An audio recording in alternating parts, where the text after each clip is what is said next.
ما انا رحت لهم مفلس. انت ان جنرال قوتك دايما من قوه التيم بتاعك، فالتيم بتاعك لو قوي ويل تيك يو بليسز، التيم بتاعك لو ضعيف هيغرقك سونر اور ليتر يعني.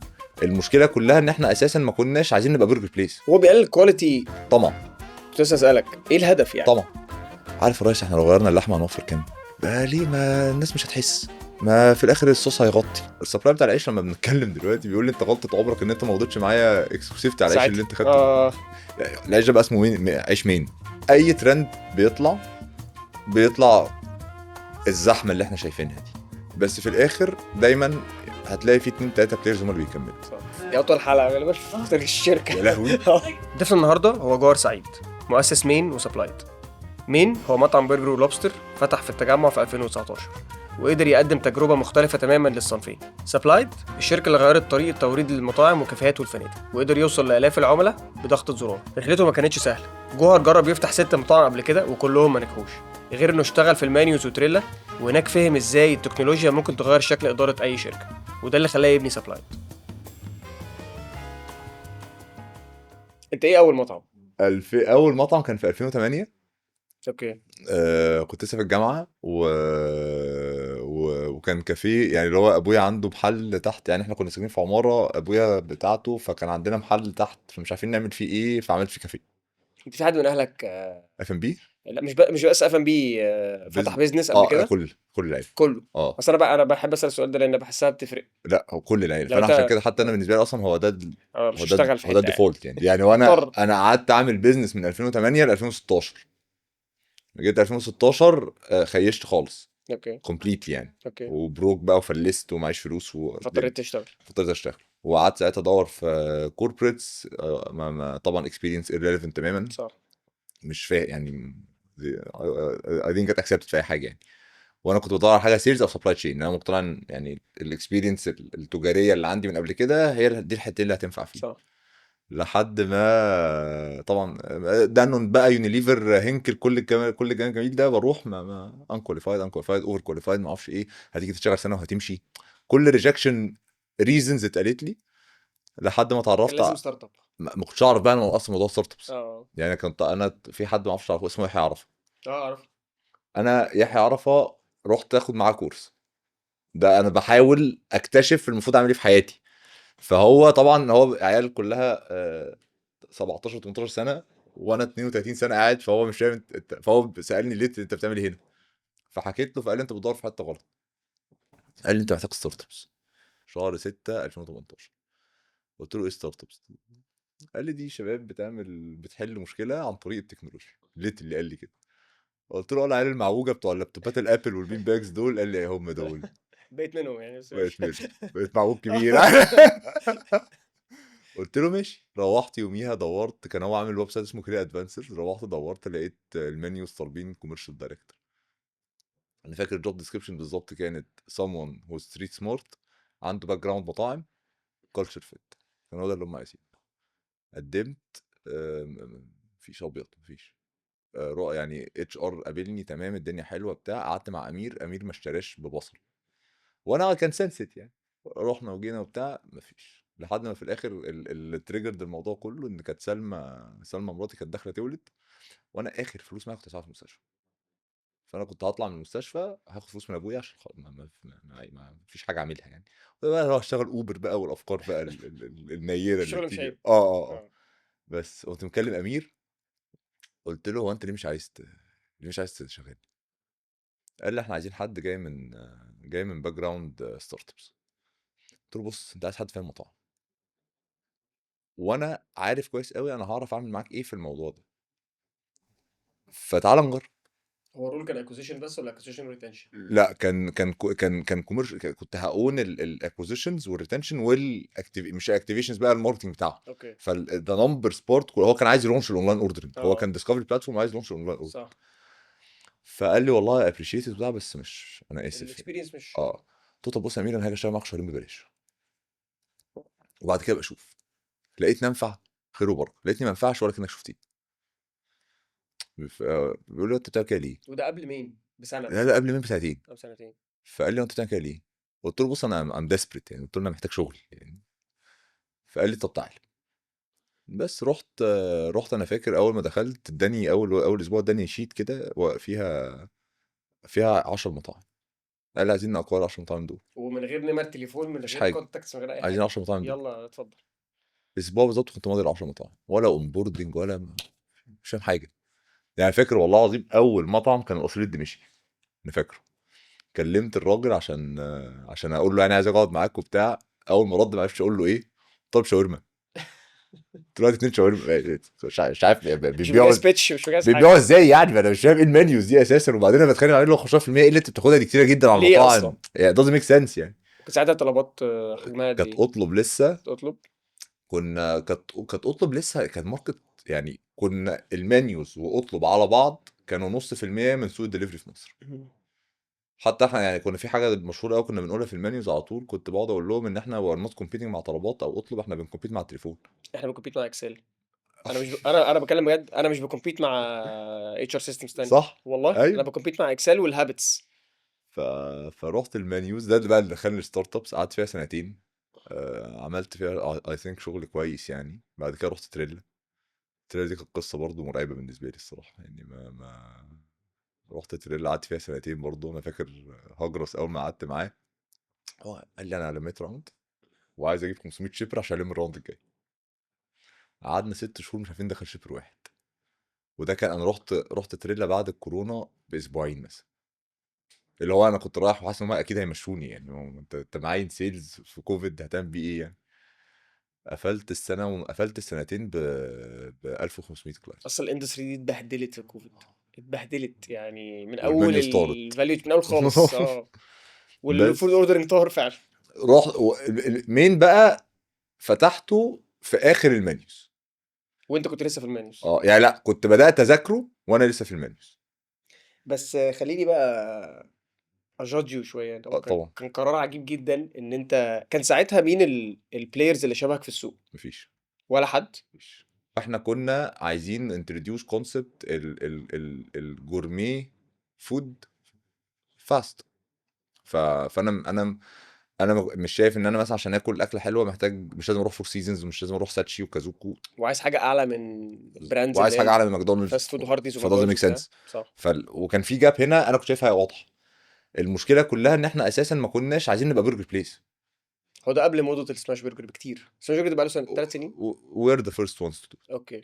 يعني يعني we're lucky enough ان احنا كنا the one who introduced السماش. والعيش وكل ده كان جديد. كل ده كان اه البريوش بريد بالظبط. السماش باتي. العيش اللي احنا بنستعمله بتاع الرولز ده كان وقف عند السبلاير. كان اوكي. السبلاير بطل ما يعمله. عليهوش طلب. وقفوا. ولما قعدنا في الريسبي ديفلوبمنت يعني دورنا على كل حتى بقى كنا بنحاول نجيب الرول بتاع لندن اللي هو اه العيش الطويل شويه ده.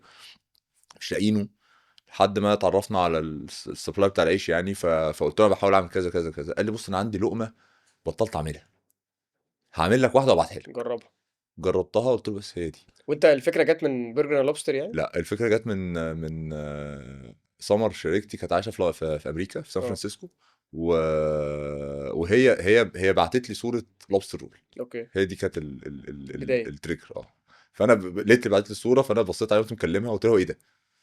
قالت لي ده عيش بريوش بيتحط فيه لوبستر ساقعه ليمون ومايونيز. ذاتس ات. ده لازم يجي مصر. وانت ساعتها كنت شايف الديماند من المنيوز ان كنت جنرال. شايف ان كنت كنت شايف شايف الترندز بقى، عندك ارقام بقى. كنت شايف ارقام بس كانت الارقام ضد اللي انا هعمله. ان الارقام كانت بتقول ان السمك هو تالت حاجه اوكي. بعد اللحمه والفراخ. اوكي. فده اللي خلانا هنعمل الرولز بس هنعمل معاه حاجه كومبلمنتد. حاجه تمشي اسرع كمان. حاجه يعني الرولز اون اتس اون هتخيش. امم. فلازم حاجه تسندها. امم. فراخ ولا برجر. قلنا برجر عشان برجر لوبستر. اوكي. بس انا بقول لك السبلاي بتاع العيش لما بنتكلم دلوقتي بيقول لي انت غلطه عمرك ان انت ما رضيتش معايا اكسكلوسيف على العيش اللي ساعتها انت خدته ده. اه. ان هو العيش ده بقى اسمه عيش مين يعني. اصلا يعني هو انت اللي قومته يعني. اه ف فمين كان حاجه يعني unplanned completely. انا بقول لك المطعم اللي قبله انا وانا بلم حاجته انا حلفت ان انا مش هعمل شغلانه تاني خلاص. بس اخر انا حاجه. البرجر اللي بحب فيه البرجر ان جنرال يعني ان هو برجر يبان سهل، بس هو مش سهل. زي الاومليت كده، والله هو سهل. سهل قوي، تحسه انت يعني عاملك بسهوله. بس في حاجات محتاجه تتظبط. فهو انت ايه اللي خلاك تظبطه، او امتى اصلا عرفت ان انا كده ظبطته خلاص انا جاهز؟ احنا اللي خلانا نظبطه هو كان البريف اصلا من الاول، ان احنا لما رحت لوسام وسام مسعود اللي عامل المنيو، هو كان عنده دايركشن. قلت له احنا عايزين نعمل برجر بليس بس مش بيكمبيت مع البرجر بليس الموجوده، فانا مش عايز اعمل اي حاجه شبه الماركت. فابعد عن البيج ماوث، ابعد عن المارشمان سويس، ابعد عن الكلام ده كله، لان هي الصوصات بقى وال بقى ابعد. ان الماركت بتاع البرجر اكستريملي كومبetitive، فانت كان لازم تبقى من الاول تخش في حاجه مختلفه. فقلنا اتفقنا ساعتها ان احنا مش هنعمل اي حاجه كلاسيك، هنبعد عن كل ما هو متعارف عليه، واتفقنا ان احنا هنعمل ريسبيز غريبه. فعملنا انجس اند شريمب، باتي عليها شريمبس doesn't make sense في ساندوتش. عملنا PB&J ساندوتش عليه بينت باتر ومربى، حاجه مش مفهوم. عملنا جوستن برجر تشيميشوري مايونيز، وده كان اول مره حد يحط تشيميشوري، اللي هو حاجه اكستريملي اليجنت صح. في ستيك هاوسز تحطها في ستيك يعني، ساندوتش بالظبط. بالظبط. وعملنا الاولد فيسفل والجولد ميدل. فهم 5 برجرز كلهم ملهمش زي، او ملهمش حاجه شبهه. ووسام برضو كان ساعتها شاطر قوي في حته، ان هو هي منشند ان البرجر اللي انت بقى بتقوله هو صعوبته في سهولته. ان انت النهارده ازاي تجيب لحمه نظيفه وتفرمها صح. فاحنا قلنا، فكان امريكا بقى ساعتها كان بدا السماش برجر يطلع في امريكا. السماش برجر هي الفكره كلها في القطعيه. هتجيب قطعيه معينه بنسبه دهون معينه، ميت بول هتحطها على الجريل يسماشت، تاخد الكراست والجوسنس كل حاجه بقى. هي احلى حاجه فيه ان النجم الساندوتش هو البرجر، الباتي بالظبط، مش مش الصوص، الصوص. مش فدي صعوبتها. اكزاكتلي ان ف انت بتاكل باتي مختلف. فكان هو ده الفكره، ان احنا رحنا جبنا لحمه بقى، جبنا سيرتيفايد امريكان انجس، عملنا النسب بتاعه الفات تو ميت مظبوطه، هنعمله سماش، جبنا العيش اللي بيليق على الكلام ده كله وفتحنا. وكان البات ساعتها على ان الزبون هي ابريشيت الكواليتي. ما كنتش قلقان من البرايسنج؟ انت كنت بعيد قوي عن السوق. بس يعني كان مثلا ساعتها الافريج 60، انا كنت ب 100 بس ما كانش، ما هو ده ساعتها رقم. ما كانش متعارف عليه ان انا هدفع كل ده في برجر. يس. هل انت كنت داخل عايز كلاينتيل معين وعارف انه موجود وبتراهن انه موجود، ولا انت كنت حاسس ان انت اكشلي لا انا ممكن الناس كلها، او ممكن اكشلي حتى الناس، في ناس ممكن تطلع شويه انا كنت شايف ان في جاب للناس اللي عايز تاكل اكل حلو. الفكره كلها ان انت تبقى وانت بتبني الكونسيبت بتاعك، هل المجموعه دي كافيه ان هي تقوم لك البيزنس ولا صح لا. هي دي بالظبط. الحسبه. لان انت النهارده لو انا مثلا مين معمول تارجت ده ماس، فانا عمري ما هبقى 4 فروع ولا 5 فروع، ولا انا عايز ابقى 20 30 فرع. بس انت النهارده انت بتارجت حد هو مش الماس، هو حد هي ابريشيت ا جود برجر ساندوتش، صح. مش هيقوم ملكوم بس هياكل ساندوتش حلو. فالنهارده انت الفيدباك ايه دايما؟ اللحمه بتاعت مين حلو. تمام. هو ده الهدف. هو بالظبط. هو انا مش هغرق لك الساندوتش صوصز ومش، او انا عايزك تعرف ان انت تستطعم اللحم. صح. وده بيأد بريشر على الاوبريشنز، صح. ان انت بقى سبلاي تشين محتاج تبقى بطريقه معينه. النهارده احنا مثلا بنستعمل لحمه بلدي، اي حد في السوق هتساله هيقول لك اللحمه البلدي مشكلتها ان هي ات سكيل هتفيل. هم. ليه؟ لان انت هتضطر تشتغل مع كذا مزرعه، وانس انت اشتغلت مع كذا مزرعه عمر ما الكواليتي هتبقى مش كونسيستنت. ال ال ال اول الفاليو تشين بقى هتختلف. اه. انا النهارده باكل ذره، انت بتاكل قشر برتقان، اللي جنبك بياكل وات ايفر، فعمر ما اللحمه تطلع مظبوطه. فانت ازاي النهارده هتميك شور ان انت السبلاي تشين بتاعتك عند السبلاير نفسه مظبوطه، ان انت كونسيستنت. فانا دايما مع اي فرع جديد او اي اكسبانشن بيحصل جوه الشركه لازم اميك شور ان السبلاير جاهز، ان انا بكلم السبلاير بتاع اللحمه تحديدا، انت معايا لحد فين عشان عندي فرع جديد. بالظبط. فانت مثلا انا النهارده بسحب 10 طن، لو سحبت 12 انت تمام، 15 تمام، هتفيل امتى؟ هتفيل عند ال 20. يبقى انا هبقى عامل حسابي ان انا لازم اجهز صح. بديل يكملك زيك. فهي المشكله ان الناس بتبقى دايما متخيله ان الاداره اسهل، ان الصناعه هي ليست بالسهوله اللي هي بتفضل عليه، ان انت في باك اند كبير قوي بيحصل ان اناونسد صح. عشان الساندوتش اللي بيطلع لك او البليت اللي بيطلع لك يبقى مظبوط. حاجه كنا بنعملها دايما في سبلايد، ان احنا بنسال دايما اي حد بنقعد معاه بالذات الانفسترز، يعني تفتكر لو احنا بناكل تفتكر الطبق ده فيه كام مكالمه تليفون اتعمل عشان الطبق ده يجي لك. فانت بتيجي تفكر على اي any dish at any restaurant at least there is 20 phone calls at the back end حصل عشان الطبق ده يطلع ما بين ما بقى بين لسه بتسورس وتصنع وتوصل بالظبط. وطبق الستيك ده انت عندك لحمه وسبايسز وصوصز وخضار وبطاطس وما اعرفش ايه كل حاجه دول ليها سبلاي لوحده فانت الباك اند ديفنتلي مش حاجه سهله في المطعم يعني نايت مير يعني وسبلايد جت من مين؟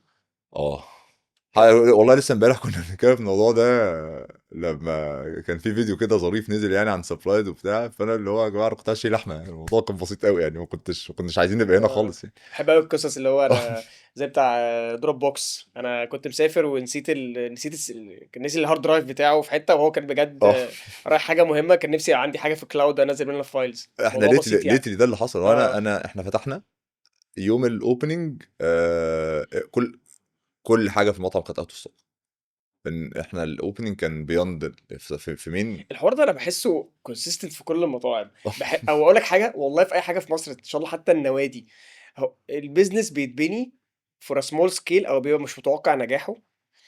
الشوارع ضيقه، النادي صغير، عارف اللي مم. هو بعدين فجاه ايه ده كبر ده النهارده خلصنا البرجر خلص يا جماعه. كنت عامل حسابي على 200 برجر وجالنا 400 اوردر بس اللي هو اي بس طب هو احنا الموضوع كان مختلف الموضوع ان انا جاي من 5 فيليرز في مطاعم فما كانش في حاجه تقول ان السته هتبقى مش في يعني ما هو ده هو ده الباك جراوند يعني فانا المطعم اللي قبل مين على طول كنت ببيع في اليوم ب 200 جنيه ده ايه الكوزين؟ ده كان ديزرتس في شكل بايتس اوكي. ف ذا ميني بانكيكس كنت يعني كان هو ده اللي احنا بنعمله ان انا كنت لسه راجع من دبي وكنت منبهر بكونسبت الميني بانكيكس اللي في ريميرا دي فعملتها فعملنا بانكيكس وافلز وكريب كله في شكل بايتس تاخدها وتتمشى وانت في المول وفتحنا في سيتي ستورز وفتحت جنب ستاربكس فكنت بالنسبه لي بيرفكت يعني اللي هو هتاخد قهوه وتاخد معاها اه ديزرت تقعد اكتشفت ان زبون ستاربكس ده ما بيقومش من ستاربكس هو امم جاي ياخد كوبايه كابتشينو ويفضل قاعد يذاكر ويفضل قاعد طول النهار وما صح بيعملش حاجه تانية صح.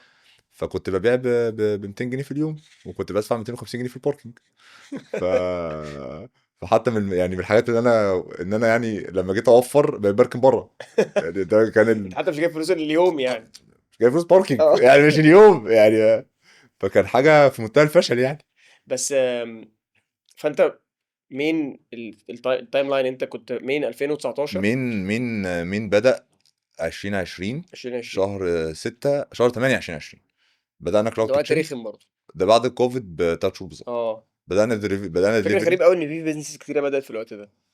الوقت ده كان طلوع الكيو اس ار في مصر اه لا، وبيزنسز في كذا مجال يعني. طبيعي عشان انت طلع لك بين بوينتس جديده ما مم. كانش الناس عارفاها بالظبط. فكله بدأ يتجه ان هو عايز ديجيتالايز كله عايز يطلع التكنولوجيا هتيك بليس فانت بدات كلاود كيتشن فبدأنا كلاود بس كيتشن و طلبات ولا آه، منيو كل حاجه طلبات والمنيوز وانت بتوصل. وكول سنتر وانا اللي بوصل كل حاجه و...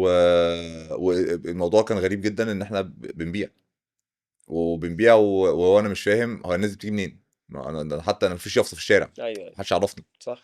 بس بتبيع و escalated very quickly ان احنا هنفتح في ووتر واي هنفتح في ذا درايف كدرايف اللي هو ده كان اصلا اول فرع. خوف فرق وانت الناس بقى بتقول لك ان جوهر اهدى شويه يعني خلي ووتر واي تاني فرع عشان تبقى بس يو ماسترد الاوبريشنز وانا بقى بالنسبه لي اللي هو يا جماعه هي شط خلاص يعني بس ما كنتش برضو متخيل اللي حصل انت امتى حسيت ان يوم الاوبن اتس ا جود بزنس؟ يوم الاوبن يوم الاوبننج؟ اليوم الاوبننج اونلاين يعني انت لا كنت يوم الاوبننج بتاعت الدرايف يعني انت وانت بتبيع اونلاين انت كنت شايف ان دي تمام. there's a good opportunity اه بس مش هتروح هنا خالص يعني مش ان انا ابيع يوم الاوبننج 200,000 جنيه ابدا يعني اوكي. وساعتها ده كان الدولار ب الساندوتش ب 15 جنيه والساندوتش ب اه 100 جنيه اه ف...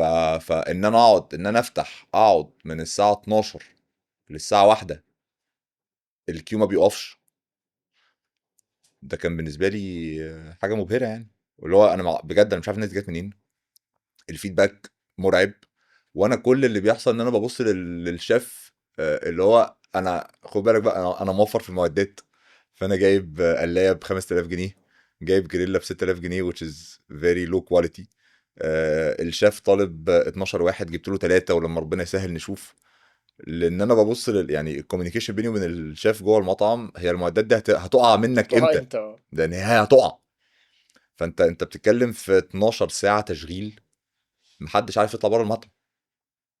هاندز اون يعني بجد بقى، اللي هو اول هاندز اون داك بقى، والفاليوز الجميله دي كلها. هو انت ليتلي انت مفيش حد عارف يطلع من المكان. المكان ديزاين ب اوبريشنز فيري لين، كل واحد واقف بيعمل شغلانه معينه. فحتى دي كانت من الحاجات اللي احنا الحمد لله غيرناها في طريقه تشغيل انت المطاعم. اتعلمته فين؟ ذا فيلا قبل فاوندر. كده؟ ذا فاوندر بتاع ماكدونالدز جامد كنت بشوف الفيلم كتير قوي، فكنت مبسوط جدا بالطريقه اللي هو كل واحد، او مش واحد بيعمل ساندوتش، هو واحد بيعمل عيش، واحد بيعمل برجر، واحد بيعمل فرايز، وكلهم بيتحركوا مع بعض بطريقه فيري سيمليس، ان الموضوع في هو الاخر يطلع مصنع. بالظبط، يطلع بالسرعه دي. وكان عندنا تشالنج، احنا محتاجين نطلع بالسرعه دي برضو. صح. بس وفيلد فين في السبلاي تشين، ان انت بعت بس. مش عارف تريبلانش. انا بكلم السبلايرز بالليل، بتاع اللحمه بيقول لي الكونتينر لسه في المركب، فان شاء الله قدامنا شهر ويجي. فانا قدامي شهر اوت اوف ستوك لحمه. ده كان سبب وقت كوفيد ولا ده كان ساعتها وأزمة الدولار؟ كان بدايه السبلاي تشين ايشوز في العالم عامه.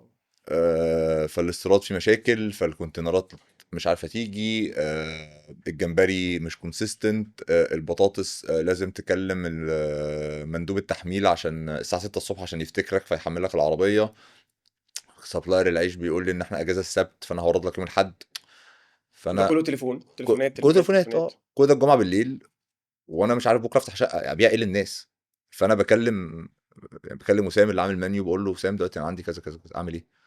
بيقول لي فيري نايس، نزل بوست على انستجرام حالا اكتب ان انت اوت اوف ستوك في كل حاجه. قلت ما كده هقفل يعني. عايز ابيع. انا عايز بالظبط، عايز ابيع. خدنا اللقطة وبعدين يعني. فاستلفت بضاعه. لما بدات اكلم بقى اصحابي اللي عندهم مطاعم، معلش ممكن تبعت عشان شويه بطاطس مش عيش، عايزهم، هات ابعت شويه عيش. لحمه. ليتلي ده اللي انا بعمله يعني. وقعدت اسبوع كامل بعديها بريكفر من ان انا الخامات خلصت. صح. واكتشفت ان المشكله ما بتتحلش، هي بتتكرر في different SKUs. فانت كل يوم مطلوب منك انك تاخد عربيتك وتروح الماركت تسورس ingredients ناقصه. مم. وهنا كانت بدايه there's a problem. وكنا ساعتها بقى exposed، طبعا أنا كنت ساعتها شغال في تريلا، مم.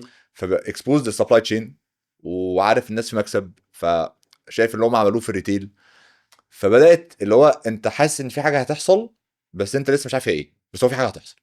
لا وبعدين انت دي تاني شركة بقى تشوف فيها ان ازاي التكنولوجي بتحل مشكلة ما، شفتها بقى في مرتين. بالظبط. وشفتها آه. في المنيوز. صح. فبقى عندي يعني بقى عندي الاكسبوجر بتاع التك كومبانيز عامه. بس يعني مين واز تو يونج ان انا اعمل حاجه تانية. صح. ففضلت زي ما انا كان عادي. ساعتها فرع واحد، كان فرع واحد. دليفري. يس. فاكر السبليت سيلز كان قد ايه؟ كام في المية كام في المية؟ 15% كان دليفري والباقي كان دايننج. يا بعد ما كان 100%. يس. اوكي. انا كنت كل ما اجي من 6 اكتوبر كنت بعرف اكل في الاخر يعني. مش زحمه يعني، بس لا زحمه احنا قوي يعني. قعدنا سنتين امم. بصراحه. يعني هاني مون بقى زي ما الكتاب بيقول يعني في المطاعم يعني. واحنا دخلنا بقى انتوا قعدتوا شويه لوحدكم، قعدتوا قعدنا شويه متميزين في 9 الحته شهور دي. مثلا. اه. خد بالك احنا قعدنا 9 شهور مثلا لوحدنا في السماش برجرز. اه. بعد كده بدأت سماش برجر يعني اتحول البرجرز ان هي سماش برجرز، صح. بعد ده دلوقتي العادي. فما بقاش انا بقيت فيه حاجه بستغرب تانية. لما الاقي البرجر اللي هو بالظبط. العادي اللي على قديمه يعني. بالظبط. فقعدنا فتره هو احنا اللي بنعمل الحته دي. وبعد كده فضلنا احنا اللي بنعمل رولز. يعني الرولز ما نجحتش في مصر ان جنرال، هي نجحت في مين، بس الرولز didn't figure out its صح. way في حته تانية يعني. والسماش برجرز بقى هو ده الاوفرنج الطبيعي خلاص، ان يعني السماش برجر لما هتقدم برجرز فهي سماش برجر. صح. ف... فدي كانت حاجه ظريفه. طب انت where do you see، قبل ما ننقل لسبلايد، where do you see مين في الماركت ده دلوقتي وتبقى عندك كمية براندز، ولسه براندز بتفتح زي كده محلات السمك او محلات المشويات، اوكي. عمرها ما هتبقى البرجر والله بقى زيهم كده، والفرايد تشيكن طبعا. بص اي ترند بيطلع الزحمه اللي احنا شايفينها دي، بس في الاخر دايما هتلاقي في 2 3 بلايرز هم اللي بيكملوا. صح. بص على اي حاجه بقى، بص على الكب كيكس، كب بص على كيكس طبعا. الكريبس، كريبس. بص على السوشي، بص على اللبناني، بص على كل من اول 2011 لحد دلوقتي هتلاقي ان كل 4 5 سنين في حاجه هي اللي بتركب الماركت. كله بيريح، وفي 3 4 بيكملوا او 2 3 بيكملوا. مين من الاول هو ديزاين ان هو يبقى من الاثنين 3 دول من دي 1. ليه بقى؟ لان انا ما كنتش عايز ابني حاجه تخلص في 3 4 سنين وتروح يعني. يعني ما هو بص اجان انت بس هو مفيش وانس حد بيبني بيزنس وعارف انه هيقفل. لو قافل قبل كده بتبقى عارف. لو عندك يعني بيزنس قفل قبل كده. اه اوكي.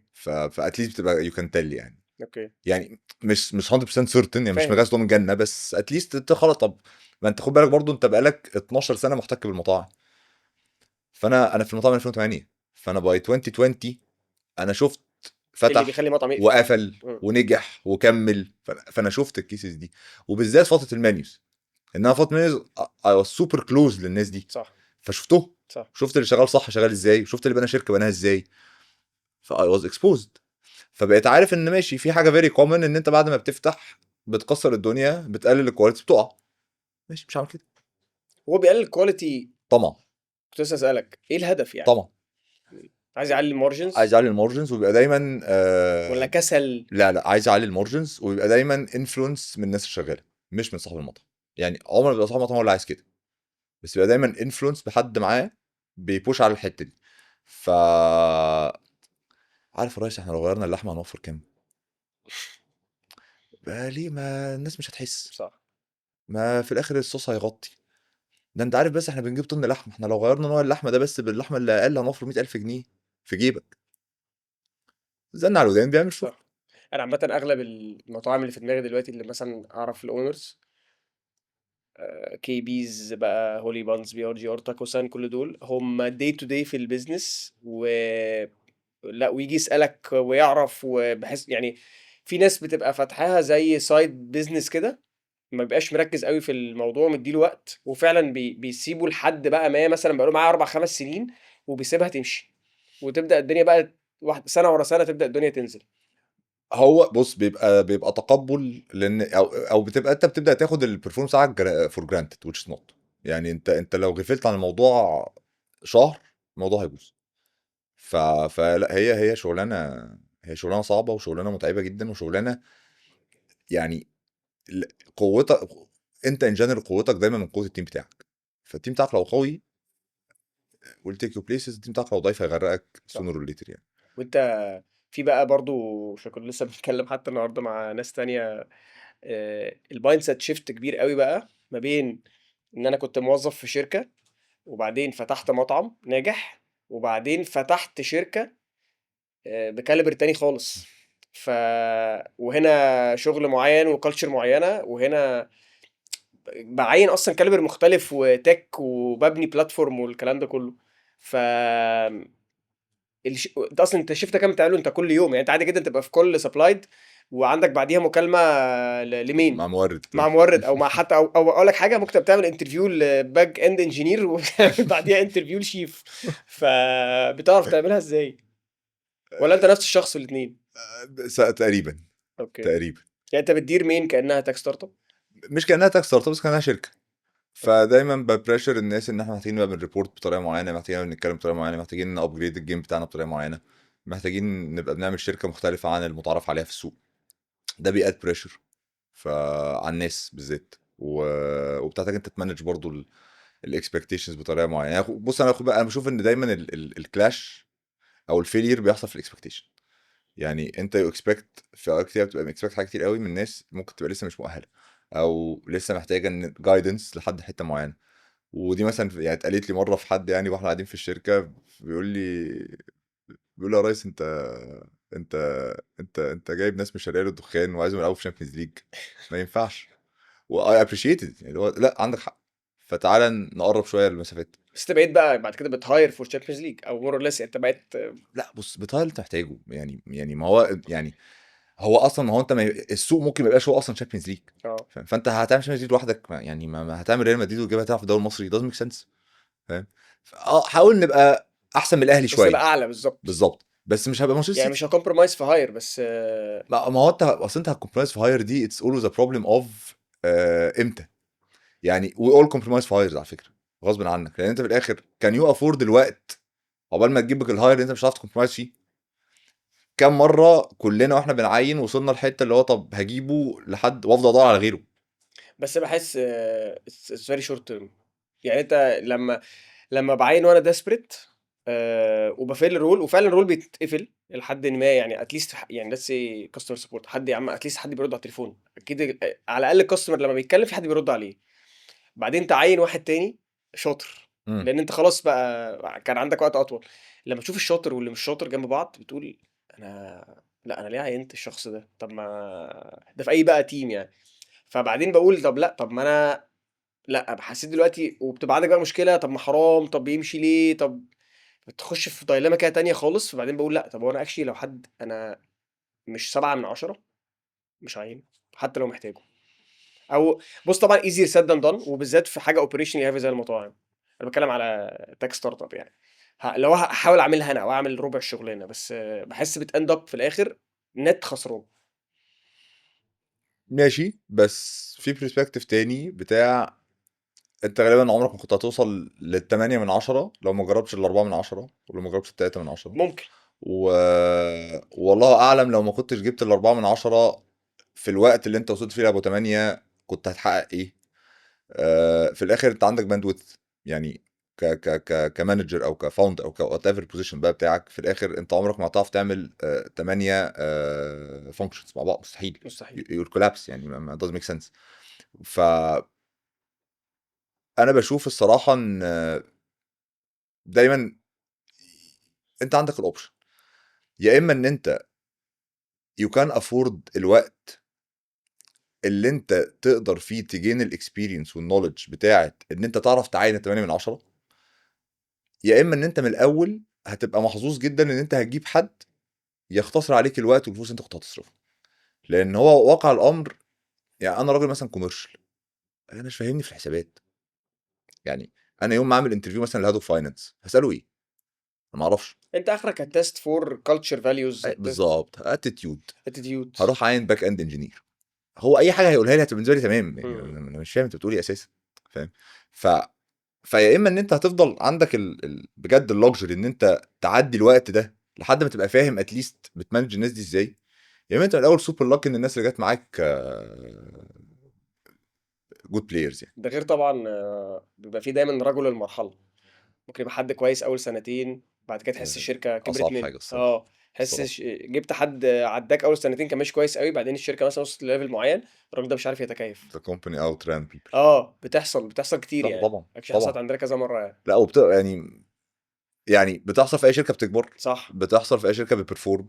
واقول لك حاجه، الكالتشر بتطلعه بره. يعني هو بيحس ان هو اوت اوف سينك كده. ما هو بقى انت يو هاف تو انفورس. امم. يعني انا بشوف دي من اهم ادوار السي او عامه، ان هو يفضل دايما بيطور الليدرشيب تيم بالذات. فانت بتفضل دايما تنجكت نيو بلاد وبت ابليفت واحده واحده الكالتشر. فاحنا في وقت عايز الدور، بعد كده الدور doesn't make sense. انت عايز حد بيعرف يبني structure، كده عايز حد استراتيجيك، كده حد بيعرف يمانج تيم. لأن في الاول بروح المخزن وبشيل وبركب صح. العربيه، بعد كده انا كلنا بنعمل كل حاجه مش فاضي اعمل كده، ففي حاجات تانية المفروض اعملها. حته بقى الحرام والحلال والصعبانيات يعني كلنا في الاخر محدش عايز يمشي حد، بس انا بشوف برضو بحاجه، هو انت كده كده في حد هتظلم، صح. يا اما هتظلم امبلوي يا اما هتظلم انفستر. اقول لك حاجه، انا هظلم امبلوي تاني كمان. ما هو انا الامبلوي شاطر وهو شايف واحد جنبه مور ليس بيقبض نفس المرتب وهيز جوب السيف، انا شاطر قوي، طب ما انا هنزل. بس هو انت يعني انت ما بتظلموش، ما خلينا برضو نتفق على الترم يعني. هو ما بتظلمش، الشاطر ولا التاني؟ ما فيش حد بيتظلم يعني. انت لو في حد هيمشي عشان مش بيبرفورم او عشان الشركه صح. كبرت، هو ده مش ظلم. لا انا مش بالعكس، انا بقول ان مصلحته انه يمشي، يعني اه مش مصلحتي اني اسيبه. اه، هو ممكن هو كويس قوي في مرحله تانية في صح. شركه بتعملها، بالظبط. روح. بالظبط. وبرضه ماتيوريتي الناس هنا خلاص يعني، خلاص العلاقه خلصت، وي هاف تو ستوب. صح. صعبه صعب يعني، قوي. فاهم؟ وهنعيط كلنا وكل حاجه. بس قصدي التجربه بتاعت ال4 من 10 او كده وصلتك للكونكلوجن دي اسرع. يعني يس. خلاص انا بقيت بسبوت الباترن، ولا الشخص ده شكله مش بالظبط جود فيت. بالظبط خلاص. قبل بالظبط. كده كان ممكن تقعد معايا سنه او 8 شهور، لا دلوقتي اي سبوت الاربعه من بدري. عشرة وعارف هعمل ايه لان تطويلها مش هيفيدني. بس هو عايز اسالك، اصل ده والله بجد سؤال يعني، would you accept الأربعة من عشرة ولا لحد ما تجيب التمانية، ولا قلة الأربعة أحسن؟ ما انا بقول لك انا جربت الاثنين. اه. أه. المشكله ان انت ال4 من 10 ده بعد بتبقى في الاول مبسوط ان الخانه دي اتسدت، بعد كده بيحصل حاجه من اتنين، يا اما البيزنس بيأوت ران الشخص ده، يا اما لما بتجيب ال8 يعمل نفس الشغلانه عشان البيزنس كبر وبيبقوا جنب بعض، بتعرف قد ايه انت اتسرعت في الهاير ده، وبتعرف قد ايه ان انت دلوقتي بقى الشخص ده انت وارثه، محتاج تحركه جوه الشركه او تقول له ان انت مش هينفع يكمل عشان انت بجد هتبقى اشطر في حته تانية. فهي بجد تفكير شورت تيرم بحت. بص انا جربت حاجه هنا الصراحه واي ثينك يعني كانت ظريفه، ان احنا ممكن الاربعه ده، ودي على فكره كومن قوي في المطاعم بالذات، ان انت في الاول انت بتستعجل، فممكن تروح تعين حد مدير فرع، سنه سنتين تكتشف ان هو مش مدير فرع، هو سوبرفايزر، وانت عايز مدير فرع. عارف ليش؟ عشان شفت مدير فرع تاني بالظبط، شاطر وعشان عندك في الشركه الشركه. وعشان الشركه كبرت، ايوه. فبتيجي عندك طب انا عندي شخص قديم مدير فرع مش عارف اعمل فيه ايه، خليك واضح معاه، هات وعد قول له هل انت شايف ان انت مدير فرع؟ لا، انت سوبرفايزر. طب انا محتاج اجيب لك مدير فرع عشان يعلمك تبقى مدير فرع. مش كل الناس تتقبل ده. تقبلت، انت قاعد وزي الفل ومكانك محفوظ وكل حاجه، ما تقبلتش. وعلى فكره ده اكروس ذا يعني في اي شركه بقى، صح. اللي هو انت النهارده مثلا رحت جبت هيد اوف اوبريشنز، الاوبريشنز بتاعتك كبرت قوي، لقيت ان هو خلاص it doesn't fit كهيد اوف اوبريشنز، طيب وي نيد هيد اوف اوبريشنز. يجي بيها الاوبريشنز مانجر بالظبط. وراجل. ف انا لا انا هيد اوف اوبريشنز، طيب do you have a head of operations role bar offer go for it. وانت بتحط وقت قد ايه في الاون بوردنج تو سيت الناس دي فور سكسس؟ لا فور ايفر. اه. انت على طول ما هو ده اللي انت قاعد اصلا انت بتعمل ايه تاني يعني، صح. انت على طول قاعد فاهم يعني، انت بتميك شور ان كل الناس بتعمل شغلها. صح، بحس ده ده شغلنا دلوقتي. ان اه. انت تميك شور ان اللي جنبك بيعمل شغله واللي جنبك بيعمل شغله وكل ومفيش واحد. حد بلوكت. اه بس ومفيش يعني فاهم كروس مش حد فانكشنال. محتاج حاجه. بس ده ما بتحصلش برضو يعني، على طول في ناس محتاجه حاجه. وعلى فكره خد بالك انا بشوف برضو بصراحه دي اصعب حاجه في الشغلانه بتاعتنا، يعني اللي هو انت غالي انت انت حياتك بتحل مشاكل اللي حواليك ما بيعرفش يحلها. انت بيجيلكش غير المشاكل دي، بالظبط. مشكله تانية. فانت تبقى تمام، اه. يعني انت لازم تبقى تمام جدا مع ان انت ما بيجيلكش حاجه حلوه، اه. عندك كده من صح. الستابيليتي ان اه. انت. كلاينت زعلان هيكلمك اه بنسبه كبيره، الكلاينت اللي مبسوط مش هيكلمك. والموظف الموظف مبسوط مش المبسوط مش هيكلمك، هيكلمك. الحاجه اللي اتحلت بره اتحلت. صح. والموظف لو مش بلوكت مش هيكلمك، اه فهو اه اكشلي الدنيا ماشيه وبتاع وانت مش حاسس بيها. بعدين لا انا عايز امشي، انا جالي اوفر احسن عشان ايه، كل ده بيجي لك انت طب انت فاهم. وانت مبسوط ما جيتليش ليه؟ ده كنت تعالى سلم عليا يا سيدي صح. يعني. صح. ليه اشوفك النهارده؟ صح. فانت لازم امشي من غير تبقى ما تيجي بقى اه يعني. بالظبط، لازم تبقى مرتاح ان انت انت هيجيلك مشاكل، اجيلك مشاكل. وهيجيلك مشاكل تقفل الشركه اه. يعني. يعني انا بقول لك انا في مواقف بتحصل والله، اللي هو انت بتلاقي هي مش مشكله، انت في مصيبه، يعني انت في حاجه جات لك، ايه يا جماعه. وبعدين ايه، حاجه برضو فيري كومن الصراحه، في وقت كده بتحس ان الناس كلها جت وقفت وراك، فاهم؟ هو اتصدرتك. اطلع شوف هتعمل ايه وما تخلص قول لنا. بس لازم تبقى مرتاح، ده برضه لازم ما تبقى مرتاح ما مع بقول ده لك، ما هو جدا انت يعني. هتتقبل بقى ان اه. خلاص هي هتتحل. انا اللي هقول لده انه مش هيكمل، انا اللي اه هقول للانفستور ان الارقام مش حلوه، انا بالظبط انا تمام صح. يعني.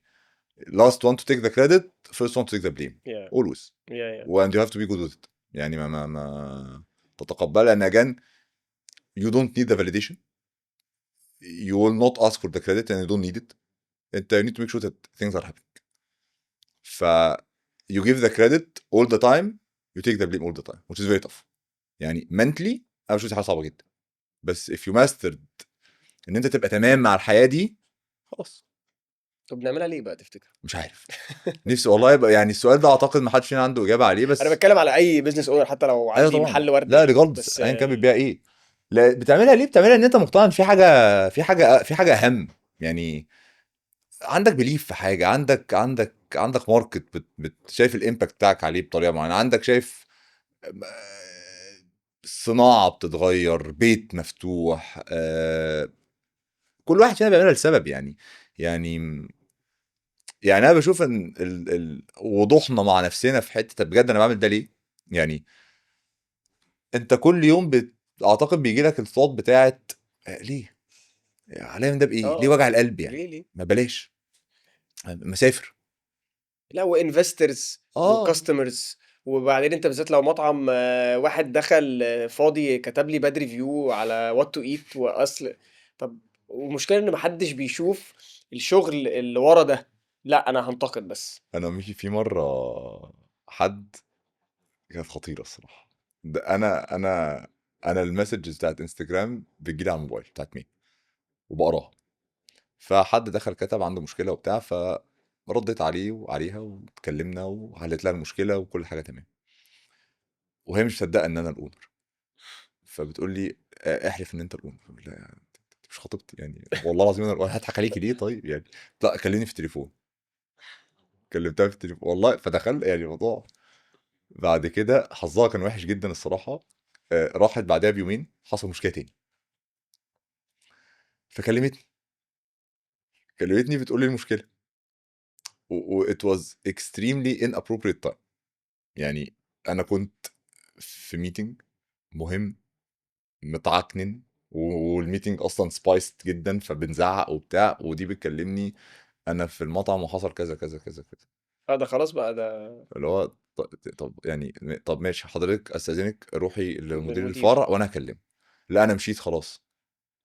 طب اعمل زي لحضرتك ايه؟ اه قامت داخله بقى كاتبه بقى arrogant guys. بجد والله. arrogant ايه؟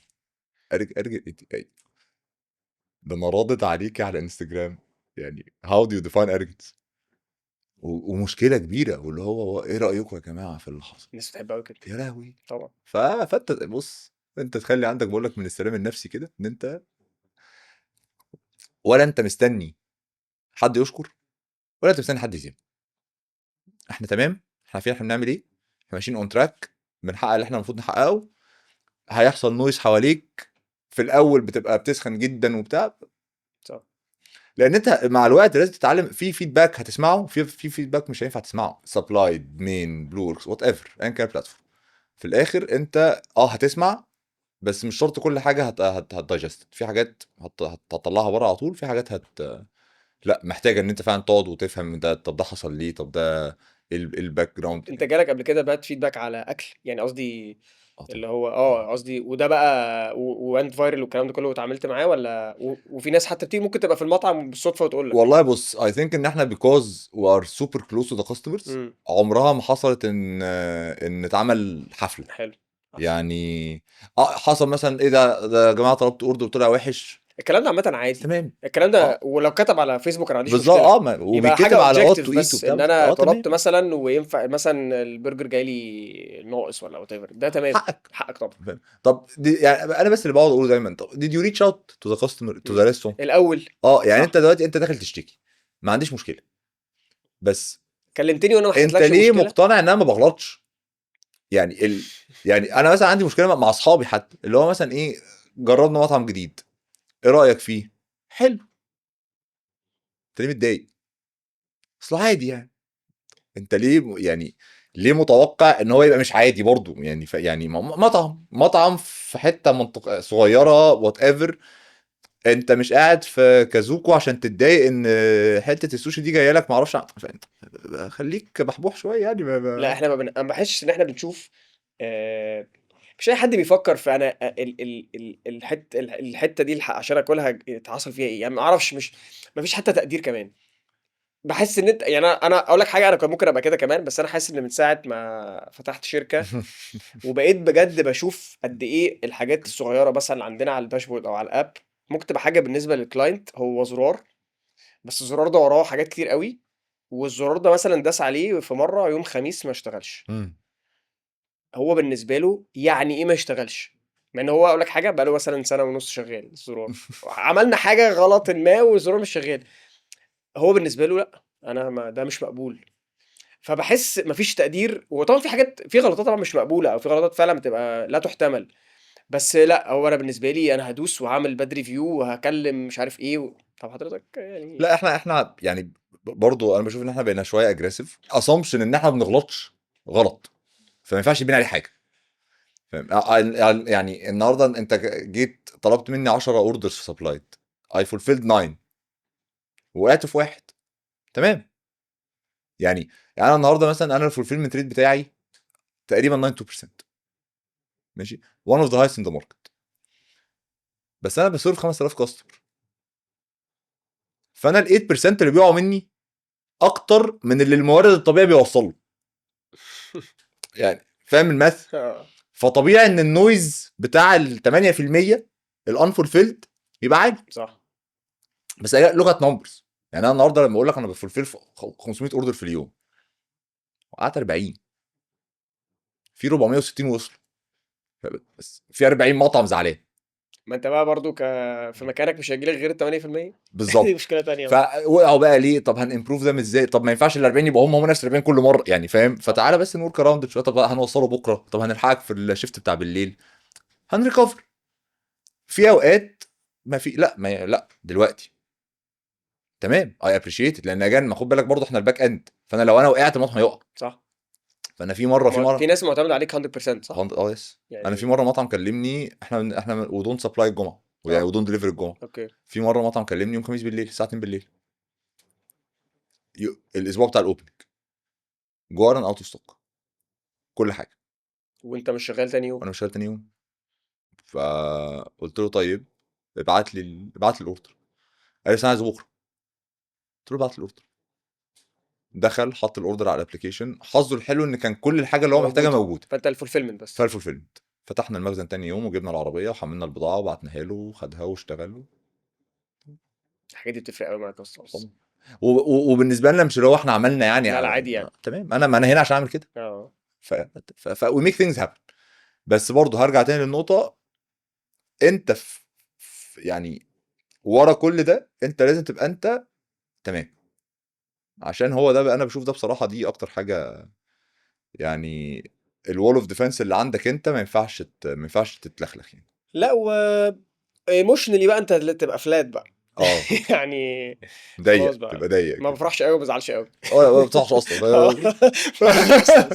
تمام، ولا بزعل. بوكر فيس كده عارف. عادي، وعادي جدا تبقى ماشي من المكتب يوم حد طاير من الفرحه واخد فيدباك خطير، ويوم الاثنين يوم الاثنين ايه؟ تاني يوم ده كلاينت. بعدها نص ساعه. كلاينت كلمك زعلان والله جدا ومش والله عارف انا في ايه. اوقات بطلع يعني، مثلا ابقى قاعد مثلا شغال على برزنتيشن، ابص ايه ده احنا جامدين قوي، يعني ايه ده ايه ده كل ده. او كده عملناه. خش ابريزنت، حد مثلا يديني سؤال، انا اسف احنا وحشين، اه نرجع من الاول. انفسترز بقى، اه اللي هو احنا بنكبر على فكره بس مش بسرعه قوي. فماشي خلاص، طب تعالى اه تعالى فهو دور. الرول كوستر ده لا بصراحه خطير. بس انا برضو يعني، انا اصلا برضو الرول كوستر بتاعي كان في كارير بقى، يعني اللي هو ناجح جدا ومعاه فلوس كتير قوي ومخيش خالص ومعيش فلوس خالص وبتحايل على حد عشان اشتغل، وبعد كده مطلوب من كل حته وجاي لي اوفرز في دبي فانا اللي هو ايوه يا جماعه، ما انا والله نفس الشخص يعني، وانا مش فاهم انا ليه كنت هنا، ومش فاهم برضه أنا ليه هنا. فتأقلمت مع موضوع ان هي اتس نوت ستريت لاين يعني. ولا تزعل ولا تفرح. اتس نوت ستريت لاين، انت مم. لازم تتقبل ان في ايام هتبقى مخيش خالص، في ايام هتبقى طاير يعني. يعني في سبلايد اول كوارتر في السنه دارك، احنا كمان. احنا دارك. احنا عامه عيد ورمضان الناس بتحس هنا بتأجز يعني. لا احنا الموضوع اللي هو يا كان جماعه انتوا بطلتوا تشتغلوا ولا لا ايه؟ احنا الموضوع كان اول كوارتر ده كان اللي هو بقى خلاص تراست بيختفي، امم. فلوس بتخلص، كاستمرز بتتشيرن، ناس بتمشي من الشركه، كومبيتيشن قفلت، فالماركت اصلا بقى وانت عارف وحش. الاسباب بتاعت ايه؟ بتاعت اللي ده اه بيحصل؟ اه وكانت حاجات انترنال. انترنال واكسترنال، وناس استكفت، ناس ما بقاش عندها حاجه تديها. احنا بقى كنا خلاص محتاجين نغير الداينامكس بتاعت هاو دو بزنس، فده هيأثر على كلاينتس. بس فانت عارف ان في اسباب، في حاجات يو كان تشينج ات، وفي حاجات اكبر منك فانت صح. عايز تتعايش معاها. مم. بعديها 2 كوارترز او بقيه السنه عامه اكشلي كلها ريكوجنيشنز من كل حته، كسبان كومبيتيشن على مستوى افريقيا، داخل فيها 32,000 شركه. تمام يعني اجان انا مش شايف ان انا عملت حاجه غلط في اول 3 شهور يأدوا لكده، ومش شايف ان انا عملت حاجه صح في اخر 9 شهور برضه يأدوا لكده، فاهم؟ فنفس الشركه، نفس الناس، نفس كل حاجه. الداينامكس حواليك اتغير شويه، الماركت اتغير شويه، بس تمام يعني. احنا زي ما احنا، كل حاجه هتتغير، الدايركشن واحد، والرول هي عمرها ما تبقى ستريت لاين. يعني اه انت لو انت متخيل انت تفضل ماشي محتاج على تستحمل سلوب. الفولاتيليتي بتاعت اه كل يوم. بالظبط. the glamour of it is not real. اه يعني we need to talk more about the lost battles, we need to talk more about the unfinished tasks, the cash flow, the no. يعني بجد we need الحاجات دي كلها الناس مش عارفاها، الناس عمرها ما هتبقى فاهمه وانت قاعد في مره مش عارف هتقبض الشهر ده ازاي. الناس مش هتبقى فاهمه العميل اللي كلمك اول يوم العيد الصبح بيقول لك انا الاوردر ما جاليش، وانت نازل واخد عربيتك يوم العيد ورايح تفتح المخزن عشان تورد له بضاعته. الناس مش هتبقى فاهمه ان انت تبدر سفريه مخصوص للساحل عشان في اجازه، عشان في عميل كان المفروض حاجه تروح له ما راحتلوش، فانت اجان خدت عربيتك ورحت حملت العربيه بتاعتك كلها بيل توميتوز عشان الراجل اللي بيبيع بيتزا في الساحل الطماطم ما راحتلوش. يو دوت. ف ومش هنقعد اجان، ما هي الفكره ان انت انا مش هقعد ابراجع يعني. لا لا doesn't make it's part of the sense. process يعني. بالظبط. بس هي الناس هتشوف ده مش هتشوف ده. لا مش شو. الناس هتشوف 5 مطاعم قفلتهم مش هتشوف ده. الناس هتشوف سنتين قاعد في البيت مفلس مش هتشوف ده. فاهم؟ لان انت هتحكي عن ده هتقول ايه برضه، ما doesn't make sense. فاهم؟ الناس هتشوف وانت بتبيع عربيتك عشان تسدد حاجه عليك مش هتشوف ده. ان الفرستريشن دي الستراجل دي كلها الفايتس دي كلها عمر حد هيشوفها، ومش مطلوب ان حد يشوفها. فاجان you will always be addressed as an overnight as a lucky person. اه you are lucky by the way هي يعني. كده كده مفيش حد بينجح من غيرها، بس بالظبط يعني يعني مش لاكي في النتورك، لاكي صح في الليفل، لاكي في صح. العلم اللي انت لاكي اتعلمته. ان انت at the right time، ما ممكن تبقى لو اكزاكتلي. كنت فتحت الشركه من سنتين ما بالظبط. كنتش تنجح. بس انا عندي مشكله مع ان جنرال يعني ايه ذا جود بارت اوف ذا ستوري اولوز ما هي دي يعني. مشكلتي بس. يعني اللي هو بلاش يا جماعه ايه نوفر سيل فكره ان يعني انا مش بشوف ان انا ناجح بالمناسبه. مش يعني يعني مش قادر اشوف ان انا ناجح، مش قادر اشوف ان انا خلصت حاجه. يعني اتس اول ورك ان بروجرس، وهتفضل ورك ان بروجرس. فلازم ابقى بعرف اريتش اوت، لازم ابقى بعرف اسال، لازم ابقى ما عنديش اصلا ما بتكسفش ان انا اسال. فاهم؟ مفيش مشكله ان انا اكلم حسين اساله ان انا متسوح في كذا اعمل ايه رايك. هتفضل انت عندك حاجه انا مش شايفها، صح. وهفضل انا عندي حاجه انت انت مش احسن شايفها. مني في حاجه، انا احسن منك في اكزاكت. حاجه. ف ليتس يعني والله لسه النهارده مكلم واحد بقول لك انا متسوح في 1 2 3، ما تقعدني مع حد عندك في التيم يقول لي بيعملها ازاي. صح. ايه المشكله يعني؟ ليه الاسامبشن ان انا عارف كل حاجه؟ انا مش عارف كل حاجه. هي من بره تبان كده. ف ف فلا عادي يعني keep fighting keep hustling eventually you'll get there يعني. بس ده اللي انا بشوفه الصراحه هو اللي ممكن يبقى شويه انت ليه بقى بتعمل كده يعني. اللي ايوه هو ايوه. I'll keep fighting. كنت بتقول ان everyone has a different why، لما حسين بيقول لك what's your why وهي مختلفة في مين وسبلاي. يعني Yes. someone who's opened Yes. many businesses. هي بصي واي مين كانت بصراحه يعني اتش كده بتاعت انا عايز اعمل مطعم ناجح. ما انا مش فاهم ليه انا بعمل مش هقفل مطعم كده، يعني. القصه مش هتقفل كده. مش دي النهايه، ايوه هي مش ايوه. هتخلص هنا. فانا عايز اعمل حاجه ناجحه. فده كان الواي بتاع مين. وكان الواي بتاع مين برضو جاي من بجد هو انا عايز ادي الماركت حاجه وديزيرف ا باتر ريستورانت اندستري. انا كنت شايف كده. فانا عايز اوفرنج احسن، انا عايز اكل ساندوتش احلى وشايف ان فيها. فده كان الواي بتاع مين.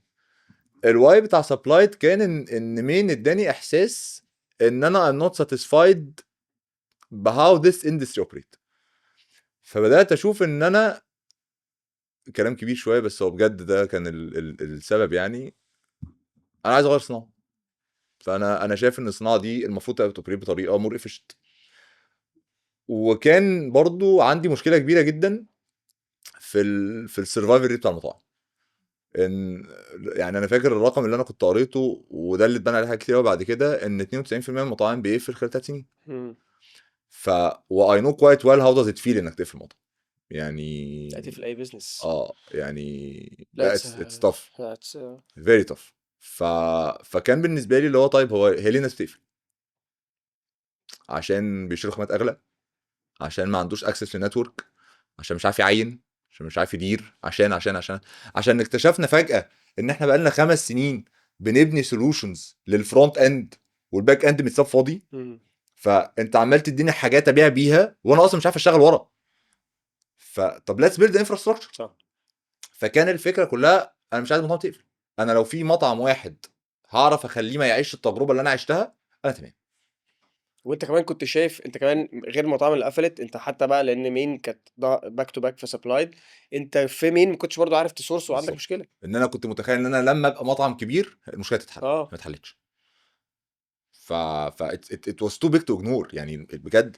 بس هو خد بالك برضه هو قرار سبلايت اصلا كان فيري فيري راندم يعني انت اكيد فاهم اللي انا هقوله. انت في حاجه في دماغك بس انت مش عارف تفريمت. حاسس ان في سولوشن بس مش عارف اطلعه.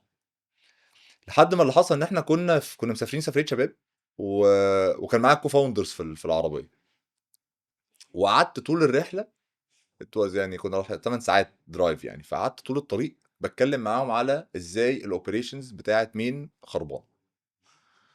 هم واحد منهم وبالنسبه للكاستمر ده احسن محل برجر في مصر. انت الستاندرز بتاعتك اه خطيره. اه هو واحد منهم كان سبلاي تشين والتاني كان تك، فطول الطريق هم بينظروا عليا ان هو يا ابني لا، هو والبتاع ده السبلاي تشين بس ما تقولش عليه طبعا سبلاي تشين، هو اللي انت بتعمله عك. والتاني بيقول لك ان هو يعني هم اتنين الكوفاوندرز بتوعي فانا يعني وهو التاني بيقول لك ان احنا ابلكيشن تحل لك المشكله يعني. وقعدنا كده بجد 8 ساعات، وهي كانت سفريه غطس، كنا رايحين نغطس يعني في مرسى شجر. واحنا هناك قعدنا مع حد من الكامب، من المانجمنت بتاعت الكامب. بتعمل ايه؟ عندي مطعم. بتعمل ايه؟ انا ايه ده، انا صاحب ما اعرفش ايه. قال لي هو انت بتعمل ايه في الخامات؟ اوت اوف نو وير. قلت له يعني ايه بعمل ايه قال لي بتشتري خاماتك ازاي؟ قلت له بس راجل يعني ساعات بشتري وساعات بعمل، بروح الماركت. انا الموضوع ده مجنني. قلت له ليه؟ قال لي لازم كل يوم ابعت عربيه سفاجه عشان تجيب لي الحاجه 3 4 ساعات سواقه من هنا، والاقي وما الاقيش ومحدش بيوصل لي والموردين ما بيجوش هنا ويا اما هنبعت بقى عربيه في القاهره ونجيب مخزن في القاهره عشان نخزن في القاهره ونبعت لمرسى علم. بيقول لي حاجه سوبر انكونفينينت ومش عارف اوبريت كده يعني. رجعت قدمت استقالتي ليتل يعني، والله رجعت من السفريه قدمت استقالتي. وقمت مكلم كريم الكوفاوندر قلت له كمان قدمت استقالتي. قال لي ليه؟ قلت له عشان هنعمل الشركه اللي انا كنت بتكلم معاكم عليها.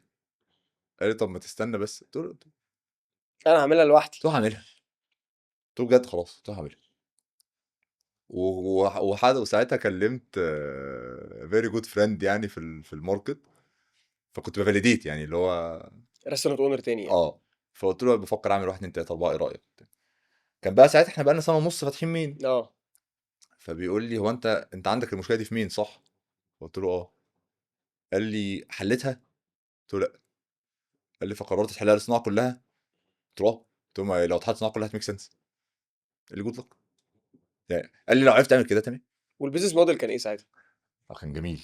كنا وي كول ات ذا شالو موديل. ايه بقى؟ ان احنا هنعمل بلاتفورم المطعم يقدر يطلب منه الخامات بتاعته ونبعت الخامات دي للمورد والمورد يبعتها للمطعم. ولايت اسيت موديل عشان ده اللي الانفسترز بيحبوه. طبعا. فاحنا مش هنعمل اوبريشنز عشان الاوبريشنز دي مش حلوه. مش فاحنا هنريتيل حاجه عشان الريتيل وحش بالظبط. تخسر الاسعار. فاحنا هنبقى ماركت بليس اه بتك يعني بناخد الاوردرز وبنبعتها للمورد. وكنا متخيلين ان دي فكره خطيره. بس قعدت اول 3 شهور كان الفولفيلمنت ريت بتاعي 15%. فانا كنت 15. ما هو ميك سنس ايوه ايوه. يعني.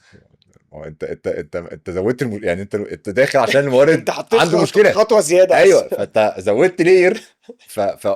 والله العظيم انا كنت اول 3 شهور دول بقى انت بتتكلم بقى مع انفسترز وبتاكواير كاستمرز وبتاع. فانا كنت مقسم اليوم 3 تلتات.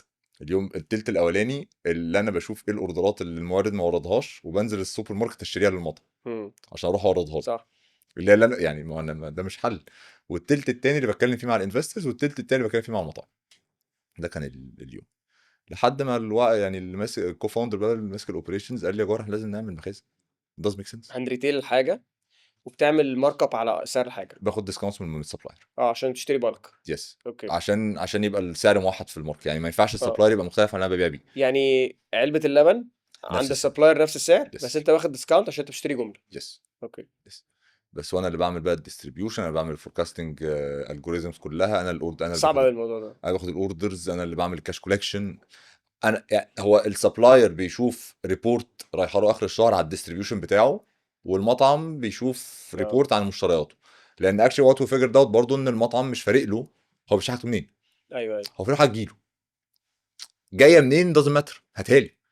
فحتى بقول لك قعدنا كتير قوي طب احنا هندسبلاي السبلاير طب نخليه يعمل كومباريزن مش فارق.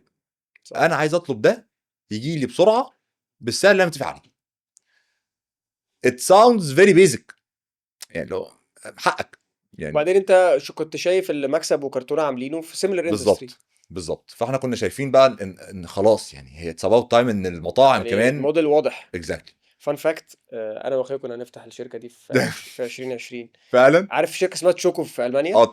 هي بالظبط، ما انا واخويا ده كنا متاثرين الاسبيريشن قوي بتشوكو دي وتشيتا في سان فرانسيسكو. وتشيتا. it made sense وموديل واضح جدا، وكنا برضو ساعتها مكسب وبتاع وشايفين ان لا هي فعلا المطاعم عندها المشكله دي. ما هي لا هي مشكله. صح. انا انت عارف حاجه فيري فان اباوت الكونسبت ده، throughout الخمس سنين اللي فاتوا في 6 شركات فتحوا مور اور ليس في الميدل ايست بيعملوا اللي احنا بنعمله. صح. 5 منهم صاب مطاعم. شايف البين بنفسه يعني. ادرك ان البين ما ينفعش يعدي كده يعني. you have something to do. وهي دي بقول لك، هي دي دايما بتبقى الواي اللي هو ليه it can be done easier. يعني ليه هتقبل ان الحاجه بتحصل غلط if I can solve it. بس انت ايه اصعب، لو انت لو هنقول ان ان المراحل هم اوردرنج، بعدين اكشلي لا تعالى ده من الاول، انت بتسورس البضاعه، بعدين الاوردر بيجي لك، بعدين بتفولفيل الاوردر، بعدين الكاش كولكشن. ايه اصعب مرحله فيهم بالنسبه لك؟ ايه اتقل مرحله او اكتر واحده؟ يعني في حالتنا احنا الدليفري، لان احنا برضو يعني انت اون افريج العربيه في مصر ممكن تفولفيل 10 اوردرات، احنا بنفولفيل 30. يا اه عشان مقسمها زوننج. لا عشان انا بعمل بسيرف ماس، اوكي. فانا يعني I have to deliver way more orders than الطبيعي. وعشان انا بوصل اوردرات صغيره، لان انا المطاعم اللي معايا ما عندهاش كاباسيتي ان هي تخزن، فهو بيعتمد ان هو بيشتري بفريكونسي عاليه اوردرات اصغر. فالدليف الاوبتمايزيشن بتاع الفليت صعب يعني، لحد ما عرفنا نعمل يعني الدليفري اب بتاعتنا، فبقى الموضوع مور اورجنايز شويه. بس كان عندنا مشكله كبيره قوي في الاوبريشنز، سبيشلي في الوقت انت بتكبر فيه بيبقى عندك مشكله في الفليت. السورسنج بيبقى صعب شويه في الاوقات اللي الماركت فيها فولاتايل، فساعات الماركت بيقطع من انجريدينت معينه، بيبقى انت عايز تنفورس ان المطعم يغير الاس كيو بتاعه لحاجه براند تاني او كده عشان البراند ده ما يبقاش موجود. صح. فدي ساعات بيبقى فيها مشاكل. بس انا بشوف ان الباكت ده كله على بعضه كده، اللي هو التريدنج باكت، هو حاجه واحده. فاحنا ممكن ندسكاس اللي هو التريدنج اصعب ولا سبورتنج فانكشنز ولا بيلدينج ذا برودكت ولا تك ادوبشن، ولا لانها يعني حسب البريك ثروز اللي حصلت في الشركه، ان احنا في 2023 كنا تقريبا من اكواير 10 15 مطعم في الشهر. لحد ما كريم الكوفاوندر قال لي ان هو ده احنا وي نيد تو جو ديجيتال. وكنت ساعتها الديبيت دايما هو doesn't make sense. it's a B2B service يعني مين الاول بيجي اوردرات بالتليفون. اوكي. وبنأكواير بننزل بنروح المطعم. فقال لي لا، قال لي يعني هو ساعتها يعني قال لي الكلمه المشهوره بتاعته، يعني قال لي احنا اور بي از اكشلي اسي. فاحنا مدير المطعم بيقول لي احنا ما فيش بيرسونا هي اللي بتطلب. انت ممكن يبقى صاحب المطعم هو اللي بيطلب، ممكن يبقى مدير المطعم، ممكن يبقى الهيد شيف، ممكن يبقى مدير مشتريات، اي حد من دول ممكن يبقى هو اللي بيطلب. وكل دول قاعدين على فيسبوك وواتساب طول النهار. فاحنا هنروح لهم هناك 3 شهور كنا طالعين من 15 مطعم في الشهر ل 150 مطعم في الشهر. طبعا بقى البهلله بقى اللي حصلت في الشركه في الفتره دي طبعا عشوائي اوبريشنز بقى مفيش اوبريشنز. انت عمرك ما تعرف تسكيل الاثنين في نفس الوقت.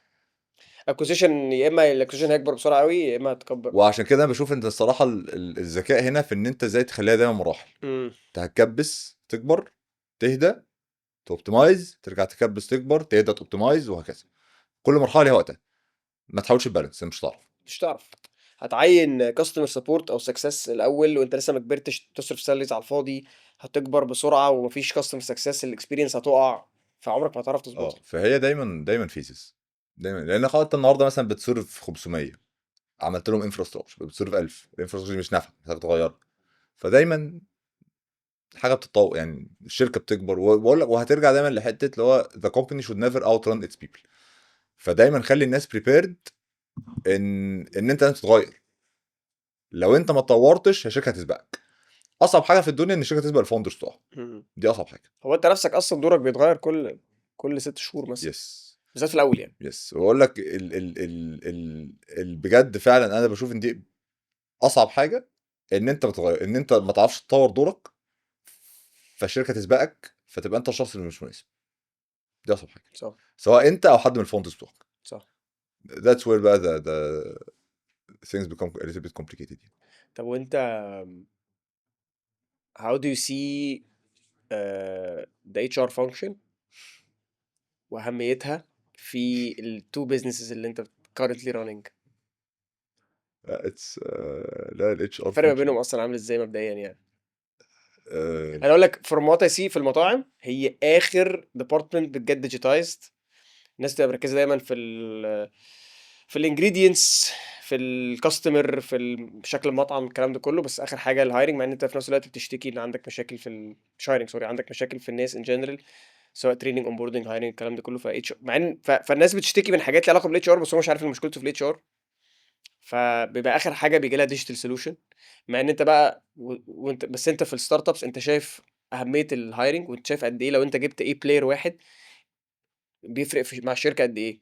فهل انت كنت شايف ده من الاول فتفاديت المشكله دي في ان انت الاتش ار اهتميت بيه حتى ككاليبر التعيين وكده؟ اهتميت بيه في مين في الاول؟ بص احنا كنا في ماركت رولز، فانت بيبقى برضه صعب قوي تطلع براها. فانت الشغلانه بتاعت المطاعم للاسف هي مربوطه بنوع بلايرز معينه، صح. بستاندرز معينه، بسبب ان انت you cannot afford حاجه اكتر من كده unless ان انت again you are a fine dining place ولا whatever. صح. بس احنا عملنا حاجه ظريفه جدا، ان احنا حاولنا ننفست قوي في الحته دي، ان احنا هنغير شويه شكل الكلام. فاحنا هنجيب ناس more educated وهنبدا ننفست احنا فيه. فانا اللي هعلمك الشغلانه. انا مش عايزك فاهم، مش عايزك فاهم مطاعم، انا هفهمك انا مطاعم، بس انا عايزك متقبل انك تفهم. فالناس اللي دخلوا من let's say كرو سنتين بقى مدير تشغيل في شركات تانية which is again a price you pay. طبعا. خلاص يعني 100%. تمام. فاحنا انا بقول لفرحه، بقول للتيم عندي احنا في الاول كنا عاملين زي اكاديميه برشلونه. احنا بنطلع من الاكاديمي بنجيب ناس كوبارسي بقى ولامين يامال وكده، وبعدين هو ممكن بعد كده يمشي. صح. وبتبقى انت برضه يعني خلاص، ما سيرف ذا خلاص بيربس يعني. السوق تمام، السوق اه متقبل ده، خلاص تمام. يو انفست في الحته دي شويه، لان اجان ما انت في الاخر ما هو مش انا اللي هطبخ، ومش انا اللي هاخد الاوردر، ومش أنا، هو الناس دي هي اللي هتعمل كده. صح. فالناس دي لو وقع الدنيا هتقع. فالبس ليه اخر حته هي اخر حته بجد ديجيتايز، لان دايما الناس بتبقى ممكن مش اوير قوي بخطورتها يعني، والموظف بيخاف. فالموظف بيبقى دايما حاسس ان هو مش عايز يبقى تراكت، مش عايز اصلا فكره الكي بي ايز والاس او بيز حاجه مش متعرف عليها قوي في الشغلانه دي. فاللي هو انت مش انت عايز ايه يعني؟ وانت عايز تمشيها بشكل مختلف. انا مدرستي تانية. فانت لازم برضو واحده واحده تديوكيت الناس اللي معاك على الحته اللي انت عايز تروحها. صح. هو ده التشالنج. صح. اللي هو يا جماعه احنا مش هنا، احنا مش هنمشي الطريق ده. يعني الطريق اللي انتوا متعودين عليه مش هنمشيه، هنمشي في طريق تاني. and you have to trust me and you have to trust the process. صح. فبتبدا انت تديوكيت الناس واحده واحده على الحته اللي انت عايز تروح لها. هيثقوا فيك، هيمشوا معاك. مش هيثقوا فيك انت تنزله. وانت جزء من دورك طبعا انك تقعد تزن وتقعد تعيد في الكلام وتتحايل ده وتفهم. دور كبير يعني. وفي وقت من الاوقات يقول انفورس. خلاص. هو ده. انت لو فاكر ايا كان انت مين ان الشركه هتقف عليك، انا في اوقات هيبقى ما عنديش مشكله اقفل الشركه وماشي. والله وانا غبي اصلا يعني في حته كده فاهم. في ساعات كده بتبقى لازم تميك ستيتمنت، حاجه بتزن عليها بقالك فتره ما بتعملش. طب خلاص يا جماعه هنقفل. مش هو ده انتوا متخيلين ده فاهم. وانت عامه لما في حياتك بتصطدم بحاجات كتير قوي بتوصلك في حته اللي هو انت بجد يو ار كورنرد، هيحصل ايه يعني فاهم. هنخسر مبيعات يوم، تمام، بس انا عايز اعمل حاجه سستينبل اكتر يعني. بالظبط. فحته البيبل في المطاعم لا الصراحه فيري اجريسيف، فيري اجريسيف. واكبر يعني اكبر مش يعني في ناس كتير قوي هنختلف على هي اكبر مشكله الخامات ولا مشكله العماله. في وقت هتبقى مقتنع مشكله خامات، وفي وقت انا يمكن عشان انا في سبلايد اكسبوزد قوي لحته الخامات، فمقتنع بيها ان الخامات بجد كارثه. غالبا انت هتبقى مقتنع ان هي مشكله عماله، وبجد هما الاثنين. هي الاثنين. يعني ان انت عماله مش افيلبل، مش تريند، ما عندكش اكاديميات. وبحسش ان حد، كنت اقول لك ما بحسش ان حد اللي بيشتغل في المطاعم بيبقى هدفه ان هو يشتغل في المطاعم. قليلين، مش زي الاوتيلات مثلا. مرحله واحد بيخلص جيش او انا مستني يسافر. بدرس. فلا، طب ما انت مش هتبقى سبيشالايزد قوي. الريتنشن صعب وبتقعد تعلم كتير، وهي اصلا ملهاش ستاندردز يعني فاهم. ودي بقول لك ما هي دي مشكله، ان هي شغلانه انت عايز تبني الستاندرز بتاعت كل حاجه فيها. فعايز تفهم هايجين، عايز فاهم ان يا جماعه كاتنج بورد البني بتاعت اللحمه والصفرة بتاعت، فاهم؟ هو بالنسبه لي كاتنج بورد يا عم. فاهم. اقطع لك على الثلاجه نفسها يا سيدي. حته بقى سبلايد الصراحه يعني we have a caliber problem in Egypt unfortunately. يعني خلاص across all departments. yes. طبعا تك وبرودكت نمبر 1 يعني. بس احنا عندنا كاليبرز، عندنا كاليبرز في تك وبرودكت طبعا مش زي امريكا، بس بس موجودين. ما موجودين بس بكام؟ اه وكان يافوردت ولا لا؟ Yeah. وهو ايه الاوبشنز التانية بتاعته؟ الماركت يعني الجلف از اكستريملي اكسسبل وانت قاعد هنا. لا دي مش برضه بس الجلف، كمان اوروبا فالموضوع بقى شويه صعب ان انت تلاقي كاليبرز. الحاجه كويسه ان برضو قدام ده بقى فيه تولز كتير قوي دلوقتي مسهله عليك شويه بنى الحاجه، فالموضوع بقى برضو ايه بالانسد. بشوف ان الكوميرشال ديبارتمنتس بقت صعبه unfortunately بسبب ان شويه الاكسبكتيشنز برضه بتاعت الناس ما بقى يعني. احنا ما كانش عندنا مشكله نشتغل 18 ساعه 16 ساعه يعني وفاهم، وتنزل في اليوم تعمل لك 10 فيزيتس. ما بقاش في حد دلوقتي عايز يعمل كده يعني. فاهم؟ كله عايز يشتغل بالشوكه والسكينه، وده اتليست في اول حياتك مش منطقي قوي. فالناس برضو محتاجه تبقى اهدى واعقل شويه من كده في اول حياتهم بالذات. يعني ببقى مش فاهم، طب انت جاي يعني ايه اكلمك الساعه 7 او الساعه 8 تقول لي اصل انا سايب اللابتوب في المكتب؟ انت بتقول ايه؟ يا والله يعني انا بجد في مره بكلم حد اللي هو عايز اعمل تعمل حاجه حاجه وبتاع، يقول لي لابتوب في المكتب. وانت فين؟ انت ليه في المكتب؟ والله وانت فين بجد؟ فلا اصل انا بسيبه في المكتب. قلت له طب ما تجيش تاخده. خلاص لا ليتري ما تجيش تاخده تاني خلاص يعني ما تجيش بكره يعني. كل زي ما الكل يعني بقى اجريسيف بقى دمه تقيل بقى تمام تمام يعني. I'm not selling ice cream يعني. لا اه ما هي الفكره ان انا فاهم ان محدش هيشير السيم يعني tenacity او aggressiveness of the founder، بس في ستاندردز كده ما ينفعش ننزل عنها برضو يعني اكسبت ان انت بتبني حاجه انت لا اقول لك حاجه، اكسبت ان انت في شركه صغيره، بالظبط اكسبت ان انت في شركه في تالت او رابع سنه ليها، فانت مطلوب منك حاجات معينه. واكشلي انا كنت لسه حتى بفكر، انا في حاجات من اللي بعملها في انترفيوز من الكتر اللي شفته انا بقيت بسود الدنيا قوي في الانترفيو. بص يا معلم، الشغل عندنا اكس كام ساعه، عادي جدا اكلمك يوم سبت ومش عارف ايه. انا بحاول اطفشه والله لو لزق تمام، لو قعدت تمام، بس انا بقول لك كذا وكذا وعارف اللي هو بتعصب عارف طب اي حاجه.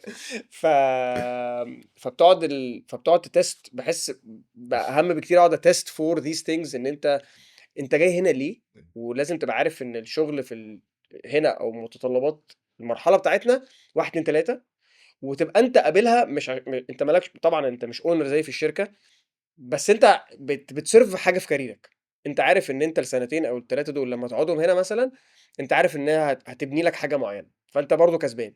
صح. فده اللي انا بدور عليه.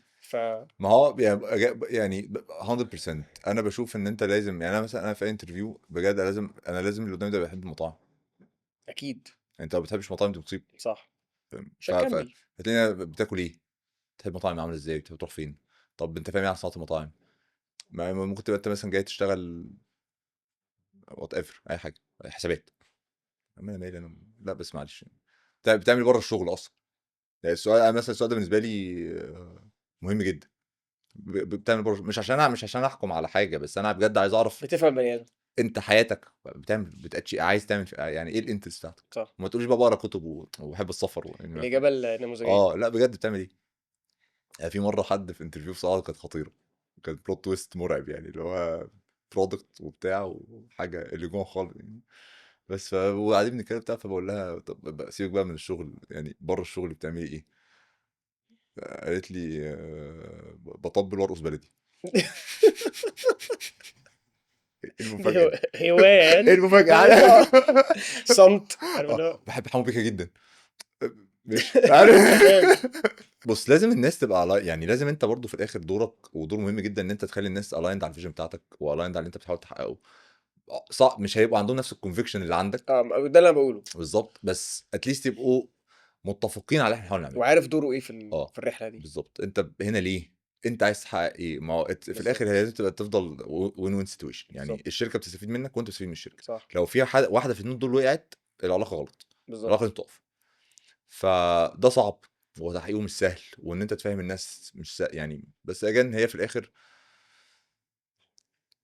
يمكن احنا اتعودنا او بقينا بنشوف ان عادي ان الحاجه تتعمل بسرعه، فبقينا مستغربين اللي هو انا ليه النهارده لسه ما حققتش ده. مم. وcomparing يعني your chapter 1 to someone's else chapter 10 is not fair. دي مشكله يعني مشكله. وحتى انا بشوفها علينا يعني انا النهارده ممكن مثلا المطعم اللي قبل مين قفل ليه، هقول لك 100 سبب وسبب قفل ليه. المطعم مين نجح ليه؟ عشان كذا وكذا وكذا. طب ليه اللي قبليه ما نجحش؟ عشان اللي قبليه انا ما كنتش الشخص اللي عمل يعني انا ما ينفعش مثلا النهارده في 2025 تلومني على قرار انا خدته في 2012، لان انت في فرق 14 سنه خبره وسوق وشارع وتعليم ده واحد تاني، بالظبط. البني ادم تاني فانا خالص. انا والله ساعتها خدت القرار بناء على المعطيات اللي عندي. صح. يعني ما هو انا اكيد ما كنتش عايز افشل، يعني اكيد انا ما كنتش عايز اخد قرار غلط. اكيد بس ده كان احسن قرار ساعتها بالظبط من انا وجهه نظري، الاكسبيرينس بتاعتي اهلتني ان ده اهلتني احسن اخد القرار قرار. ده فخدته وعلمني. فبرضه يعني انا للاسف شخص اجريسيف قوي على نفسي، يعني بلوم نفسي دايما ودايما شايف ان لو حاجه غلط انا السبب فيها ان هي غلط. بس بحاول على قد ما اقدر ان انا ايه ما بقاش اجريسيف على القديم. يعني ما اعرفش عارف بقى انت من 5 سنين لو كنت اشتريت ما اعرفش ايه، ولا في صح 2011 لو كنت اشتريت بيتكوين، ما انا صح. مش عرفني ان هو كان هيبقى بيتكوين. انا ما اعرف منين انا يعني زي الراجل اللي طلب بيتزا بيتكوين بيعملوا دلوقتي. والله ما كنتش صح. اعرف يعني ف والله ستوك ده طار ما كنتش عارف ان هو هيطير، كنت فاكره هيخسر يعني يعني ما كنتش عارف. فهي judging a decision في شابتر في ازاي نسيت اسم الكتاب That will never work بتاع نتفليكس. في كلمة فيه بحبها قوي الصراحة، بيقول لك no one will ever know how good a movie will do until it's already done. فبجد هو انت بتيجي تفكر فيها، انت عمرك ما هتبقى عارف اي انيشيتيف بتعمله. يعني أنا النهارده عشان اسالك هنمشي كده ولا كده، عشان بجد تديني رأي صح انت لازم تبقى عارف اخر ده ايه واخر ده ايه. فاز لونج از انت مش عارف اي قرار بالجيفنز اللي معايا النهارده والله ما تروح ده احسن للصواب قرار. والخطأ يعني. بالظبط. too much blaming is bad يعني. وحتى انا يعني برضو دايما بقول للتيم صح في الشركه وانس ان احنا خرجنا من الاوضه عمر ما حد هيجي يقول ما انا قلت لك. صح. دي مرفوضه. وقت النقاش كان جوه. بالظبط. انت مش مقتنع وقف الموضوع واقعد احرق فيا طول النهار لحد ما نوصل لكونكلوجن، بس وصلنا لاتفاق والدور. خلاص يور بيهايند ات. بالظبط. ولا انا هاجي اقول لك ما انا قلت لك وانت تيجي تقول ما انا قلت لك. ده ماشي كنا فيها. ما كنتش اعرف. اه انت كنت مقتنع وانا ما كنتش مقتنع واتفقنا القرار اللي هيمشي خلاص. خلاص كلنا بيهايند. احنا مش عارفين، ما كنت ممكن اعمل اللي انت بتقول عليه صح. وما يتحققش. صح. ممكن كان حاجه صغيره قوي في الاكسبيرمنت تتغير تنجح الموضوع وتفشله. صح. too many moving parts. فكل ده بيخلي ان المواضيع very volatile يعني بجد الفرق بين اللي نجح واللي ما نجحش very very thin line. لا وبجد هي فعلا بتبقى حاجات صغيره كتيره ممكن كانت 50-50 كان ممكن تحصل كده او كده يعني وانت في كول كلمه انت قلتها بوظت الكول فيرسس كلمه انت قلتها عجبت الناس. صح.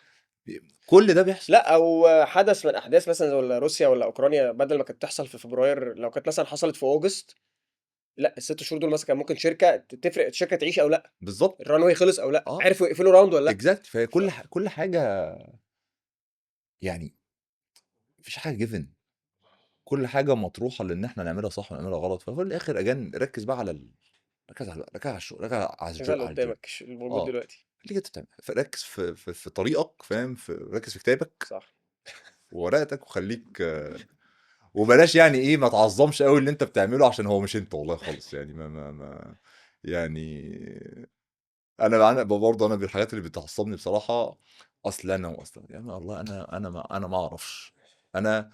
انا والله ولا عارف انا فشلت ليه ولا عارف انا نجحت ليه. انا شغال والدنيا بتمشي. هتنجح تمام مش هتنجح هنعمل اللي بعدها وهنفضل نحاول اتليست خلاص انا شايف ان انا الامباكت بارت اي هاف دون. وده اكشلي بيخليك تبقى مرتاح في كل يوم اللي هو انا عملت اللي عليا النهارده. عامه ما مشيتش تمام انت، بس الايام اللي انت بتبقى بتفيل بريشر او انزايتي انت مش عامل اللي عليك. لو انت عامل اللي عليك او واجهت المشكله دي، انت تمام دي حقيقة. تمام بالاوتكم، مش فارق لي. ما هو يعني يعني الستريس دايما بيجي من knowing that انت المفروض تعمل حاجة في مهمة، اكشن المفروض تعمله ما عملتوش، فانت يو هو ستريسد. ده اكتر صح، حاجة بالظبط بالظبط دايما شاغلة بالك يعني. بالظبط. طب بلو وركس ومين؟ مم. احنا بقالنا تقريبا كلاينتس داخلين في اي ثينك مش فاكر كام شهر. كانت الحته البروسيس دي ماشيه زي الاول، وحاسس النهارده الاديشن اللي بلو وركس ضافوا في الصوره عامله والله I ازاي؟ think ال traditional path، يعني احنا اللي هو من شركة ما عندهاش اصلا HR، لشركة ما عندهاش KPIs، لشركة مش عارفة تتراك حاجة لان مش شايفة ان في حاجة محتاجة تتراكت، عشان فرع واحد والناس كلها قاعدة فيه فكل حاجة قريبة فكله accessible لبعضه، اللي هو لا it's not that، احنا بنكبر. طب احنا محتاجين نبقى عارفين احنا فين. طب انا محتاج ابقى عارف ان هو مثلا بجد انا عندي مشكله في فرع من الفروع ما اعرفش مين اللي هناك والساعه 6 فتح الصبح. الساعه كام؟ ب- اكلم مين؟ بالظبط عندي حد واقف بجد عايز اكلم حد في الفرع، مم. مين اللي في الفرع؟ مم. طب اللي في الفرع ده فتح امتى؟ مم. قفل امتى؟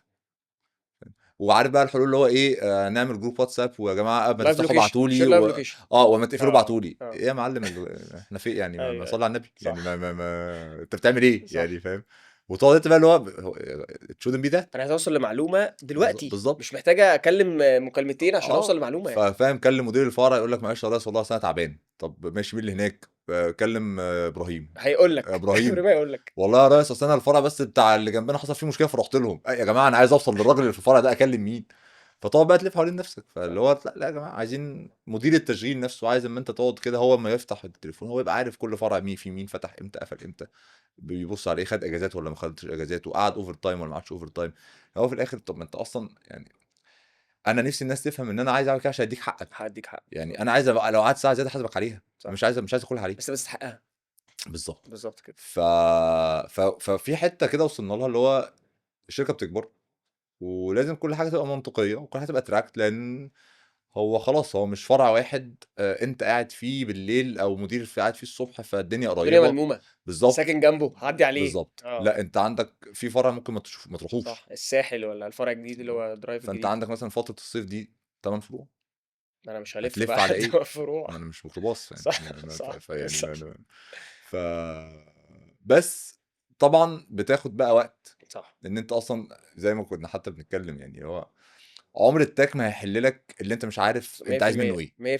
100% كلام صح جدا. فلازم تبقى انت دايما يعني انا بشوف ان انسب وقت اي برودكت يخش هو ان خلاص انت في تصور معين في دماغك انت عارف ان انت عايز توصل لده صح ساعتها تاك وركس بيرفكت. بس عايز بقى هحط دي عشان صح. ان او انا كنت بعمل بروسيس مانيوال وبعملها كويس قوي، يس بس وسعت مني، بالظبط فمحتاج تول يساعدني اعمل نفس البروسيس بس بشكل احسن. لكن لو انا ما بعملهاش خالص بتفرق. لا وبرضه الناس يعني انا مثلا الناس بدأوا يقتنعوا بقصه التولز عامه اللي هو مثلا تعالى هات حد مثلا قول له وريني مثلا الخطه بتاعت العماله بتاعتك بكره شكلها عامل ازاي. يقوم فاتح لك بقى فاهم اكسل شيت بالعرض تعالى كده بقى وده تعالى بص فيها اقول له هو انت ازاي الفرع ده حاطط فيه 2؟ بناء على ايه؟ يقول لي هو ما فيهوش 2 هو فيه 6.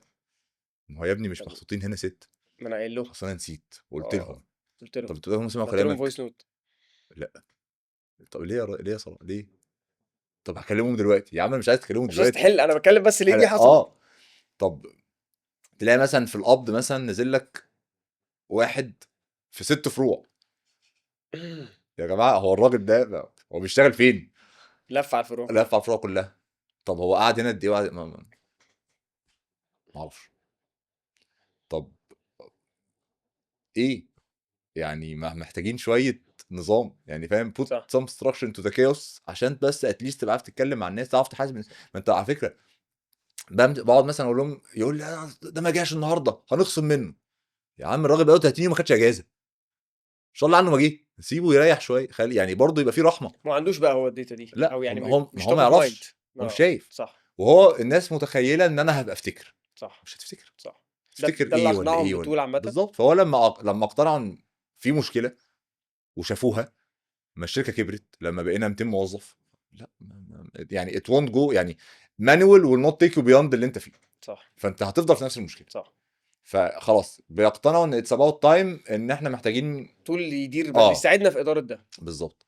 والناس تقتنع، وكل بقى اصل ما فيش سمارت فونز، ما تستعبطش، اصل طب محتاجين جهاز، حاضر، طب اصل الداتا نسي، تمام. فهتاخد انت بقى وقتك ان انت تنفورست، وهو بجد يا جماعه شهر كذا مش هتقبض كله اسيست غير على السيستم، انا تعمله بس. بس هو لا بصراحه يعني unmanaged، يعني you cannot manage it without system. يعني اصل ليه عايزين نرجع بالزمن لورا برضو؟ يعني ليه بترجعونا بالزمن لورا يا جماعه؟ يعني دفتر حضور بقى، ونقعد بقى المدير يكتب ده. الناس بتوفر استيميت قدرتها على التراكنج. صح. يعني عارف في مثلا برضو فاكر ان هو كده بيوفر، دي بس مشكله برضو بتقتلني. انت بتروح سوبر ماركت يعني ليك عمرك عملت اللي هو انت بتخش وتخيل ان انت هتجيب حاجه وتشيلها في ايدك لحد ما تلاقي مش عارف تشيل حاجه، فتضطر ترجع تجيب. هو ده والله ده بالظبط اللي بيحصل في الحياه. حالات الهدوم برضو. هو انا لا هعرف امانج، انا متسوح. لا الحاجات زادت.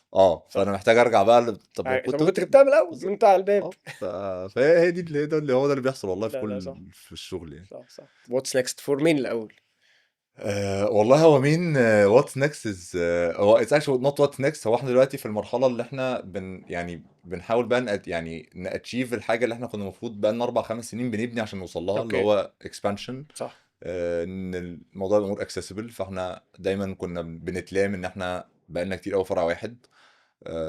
اخيرا بقينا 8 فروع، 4 في الساحل و4 في القاهره. عندنا 2 في القاهره فاتحين اوريدي، في واحد هيفتح يوم يعني بعد 3 ايام، وفي واحد هيفتح بعدها بشهر. مش تيجي ناحيتنا بقى؟ لا ما خلاص، ده اللي بعد 3 ايام. هو ده اللي بعد 3 ايام. فين بقى؟ في وسط دهشور. اوكي. الفرع ده تعبني جدا. ده انا هاجي لك يوم الاوبننج. فهنيجي ناحيتكم فرعين اكشلي. اوكي. فمين الفتره الجايه يعني خلاص هي اتصابات بقى ان انت to make use of الانفراستراكشر اللي انت بقالك، النولج اللي انت خلاص والخبره دي كلها. فاحنا شايفين ان احنا يعني مشينا بالراحه بس بنينا. صح. فهنميك يوز اوف الانفراستراكشر اللي احنا بنيناها to expand more efficiently. يعني supplies is moving بقى beyond the supply chain part. يعني احنا شايفين ان خلاص it's about time ان انت تاجريجيت كل الباك اند سيرفيسز اللي المطاعم محتاجاها في حته واحده. اوكي. فاينانسنج بقى لت بي اتش ار تول وات ايفر، فاهم اللي هو يعني بلوركس النهارده بتدي مثلا سيرفيس هايرنجز، طب خلاص اتس افيلبل على سبلاي، ممكن تاخدها من بلوركس. فانت عايز المطعم يجي لك يتعامل معاك، او انت تبقى جيت واي لسيرفيسز ثانيه. يس. انا زي ماركت بليس يعني. احنا شايفين ان هي اكبر مشكله دايما ان الناس كانت دايما بتريتش اوت، احنا عايزين نفتح مطعم مش عارفين نعمل ايه. فاحنا عايزين نحل المشكله دي، اللي هو انت عايز تفتح مطعم، طيب انا ابدا منين بالظبط؟ انا I'll educate you on what you should do. يعني are you ready ان انت تفتح مطعم ولا لا من الاول خالص. تدوري مانجمنت، تجيب اني بي اس تول كونسبت، عندك كونسبت ولا لا؟ لان خد بالك برضو موضوع عايز افتح مطعم ده مش ده مفيش بيزنس كده. يعني مفيش حد مثلا عمري ما قعدت مع حد في حياتي يقول انا والله عايز افتح مصنع وسكت. ايوه مصنع. فهي نفس الفكره، عايز افتح مطعم ايه؟ مطعم ايه؟ هعمل اصل انا امي بتعمل صينيه مكرونه بشاميل رهيبه، ده مثال هبني عليها المنيو ده مثال كيف يعني. فعايزين بجد لو عايز اعمل مطعم تمام، هتاخده بقى من اول. انا هاخدك من الاول خالص. اوكي. ايه هو الكونسبت؟ حلوه دي قوي. بتعمله ازاي؟ ار يو ريدي ولا لا؟ في حاجه اصلا بجد في حاجه هتوفرت ولا انت داخل تزاحم؟ وممكن اكشلي اقول لك تغير الكونسبت، الحته دي زحمه بس. بالظبط. فانا هبقى بقول لك لو بجد مثلا في جاب في البرجر في مدينه نصر، في جاب في السوشي في معرفش وات ايفر، فهتبقى انت خلاص اللي هو اوريدي عندك وات شود هابن نيكست. صح. وبعد كده هاخدك في ان انت ازاي تفتح. فانت من اول بقى اركيتكتشر، تولز زي ما بقول اتش ار. في حاجه انا نفسي اعملها بس مش عارف هعرف اعملها امتى. نفسي اعمل اكاديمي بصراحه للهايرز او اف ام بي. يعني نفسي نبقى عارفين نخرج ناس تشتغل. دي حلوه دي جدا، لان برضو محتاجين كده. صح. فاحنا ديفنتلي الفتره الجايه هتبقى كلها اتس اول اباوت بقى جوينج اد اون سيرفيسز بيوند السبلاي تشين. حلوه دي. فحتى احنا يعني وي كول ات بيوند ديستريبيوشن. يعني اللي هو هتفيد قوي سواء حد جديد عايز يفتح او حد اكشلي من الافيلبل الموجودين دلوقتي. فده اللي احنا مركزين عليه قوي دلوقتي في البرودكت حتى بتاعنا. فبدانا نظبط البرودكت ان هو يعرف يكيتر للموضوع دوت. حلو قوي. و بس يعني هو يعني want to make restaurants more efficient يعني again we deserve a better industry. صح. والله اخر 5 سنين حاسس في طفره ان جنرال، يعني بجد والله بقى في اصناف كتير ومحلات كتير والكواليتي عامه ريلاتيفلي عليت يعني. ف upward trend يعني ان شاء الله. ان شاء الله. وهي برضو بصراحه يعني بالذات اخر 5 سنين لان الكاليبرز اللي بقوا بيخشوا يعملوا صح مطاعم اختلفت. صح. ف وطريقه اداره اختلفت. طريقه وما الاداره بقاش عندنا مشكله ان احنا نتكلم مع بعض ونسال صح. بعض ونشير مع بعض، ودي حاجه كويسه قوي ان دي في الاخر الصناعه كلها بتتطور هي بالناس اللي كلنا فيها. مستفيدين. وانت بقوه منافسينك بالمناسبه، يعني انت بتبقى قوي لو صح منافسينك اقوياء. صح. ف... فانا بجد انا بيعلي بنبسط منك. بالظبط، بنبسط ان انا النهارده بكمبيت مع يعني لا تبي بي ار جي او لا تبي جي لا تبي اي حد من الاسامي اشطر مننا واحسن مننا وكل حاجه في الاخر. مصلحه واحده في الاخر. بالظبط انت الماركت بيكبر بالناس هو دي. يكفينا كلنا على فكره. بالظبط. اه بس هو كان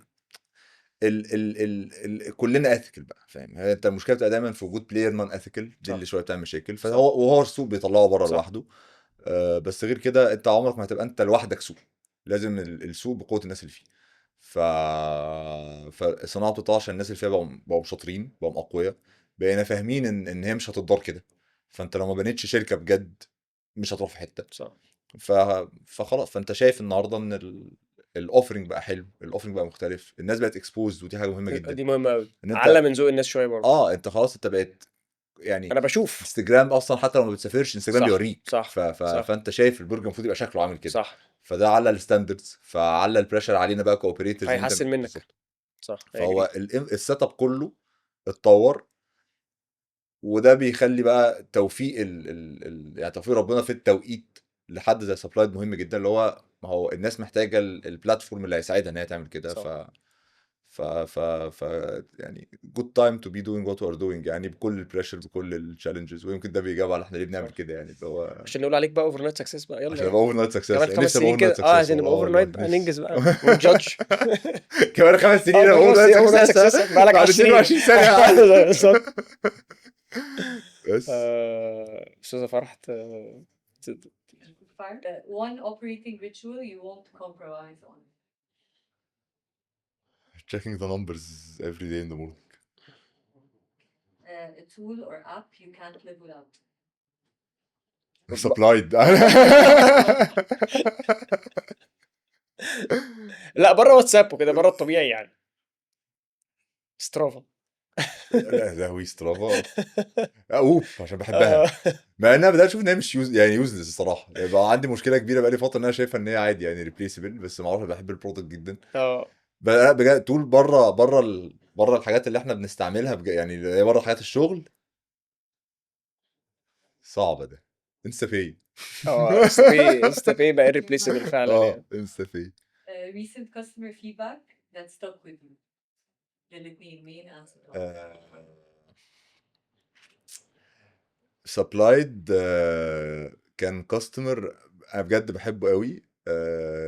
كنا قاعدين مع بعض نتعشى وقال لي اللي هو كان عنده مشكله رهيبه ان احنا ما عندناش كل الاس كيوز اللي هو بيشتريها في المطعم بتاعه.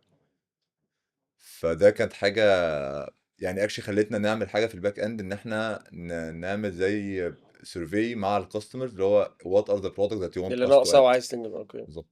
وخلانا نكتشف ان في مطاعم عايزه حاجات احنا اصلا بنبيعها بس هم ما يعرفوش ان هي ما عندنا. يعرفوش ان عندنا. فالفيدباك ده بجد غير حاجات كتير قوي في الطريقه اللي احنا بنوبريت بيها، اللي هو انت بتبقى متخيل ان يعني انا مثلا متخيل ان انا عندي 1500 اس كيو، بس متخيل ان المطعم يعرف ان انا عندي، هو ما يعرفش.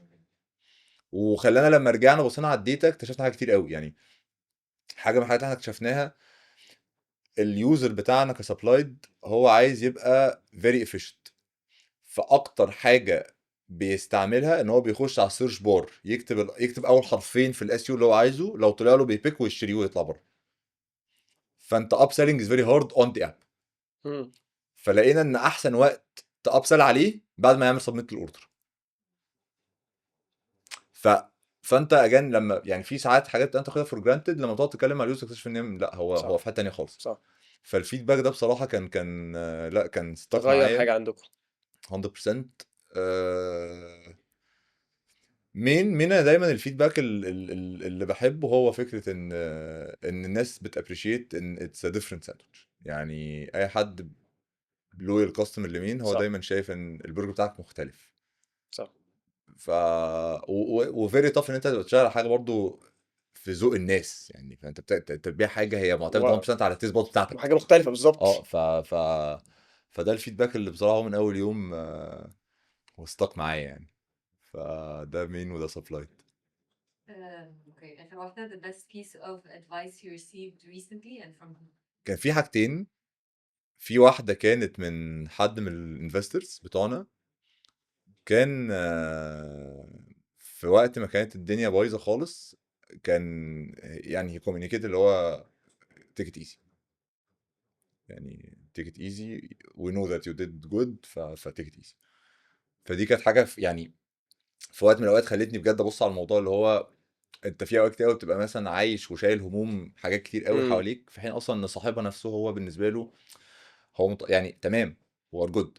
ف this too shall pass يعني اللي هو will do good خلاص يعني. ما يعني نصيحة اللي هو انت ما تركزش في الاوتبوت على قد ما تركز في ان الانبوت يبقى مظبوط. اتعمل وسيبها بقى بالظبط خلاص. فخلاص يعني هنقعد نفكر في وبعدين وبتاع to not take فكنترول forever. وات يو كان بالظبط كنترول. بالظبط فوكس. والنصيحة التانية كانت من حد برضو يعني اي تراست قوي في السيت اب يعني. كان قال لي يعني he advised me to get back on the dancing floor which is something يعني كنت دايما بشوف ان انا مش المفروض ابقى بعملها. فهو قال لي لا قال لي you need to get back on the dancing floor. يعني انا كنت دايما بشوف اللي هو لازم دايما يبقى السيت اب ان في حد في الدانسينج فلور او في الستي اون ستيج وفي حد في بلكونه بيتفرج على الموفز بتحصل ازاي. وكنت بدات احس ان انا استك شويه في الحته دي. وحتى انا كنت يعني عايز انزل بس حاسس ان ده غلط مش عارف ليه. اتدخل. فهو قال لي يو نيد تو. وكانت عارف كان بجد كان هو كان تريجر اللي هو اي نيد تو اي نو ذات اي نيد تو. مم. فا اي ونت باك يعني فاي ونت باك وفرقت معايا قوي. In what ممكن تشرح in what way يعني being on the dashboard بالنسبة لك كانت إيه؟ اللي هو عارفه الفاوندر مود مهم. اللي هو بنتكلم عليه على طول. والجيت باك يعني اللي هو don't tell the direction drive it. ف don't tell people where they should go take them. فيلا اه let's get on the ground. ايه المشكله؟ هاخد الاوردرات وهوصلها وهبيع وهاكواير وهشتري والجت الدن. فدي كانت بصراحه كانت ادفايس في محلها يعني.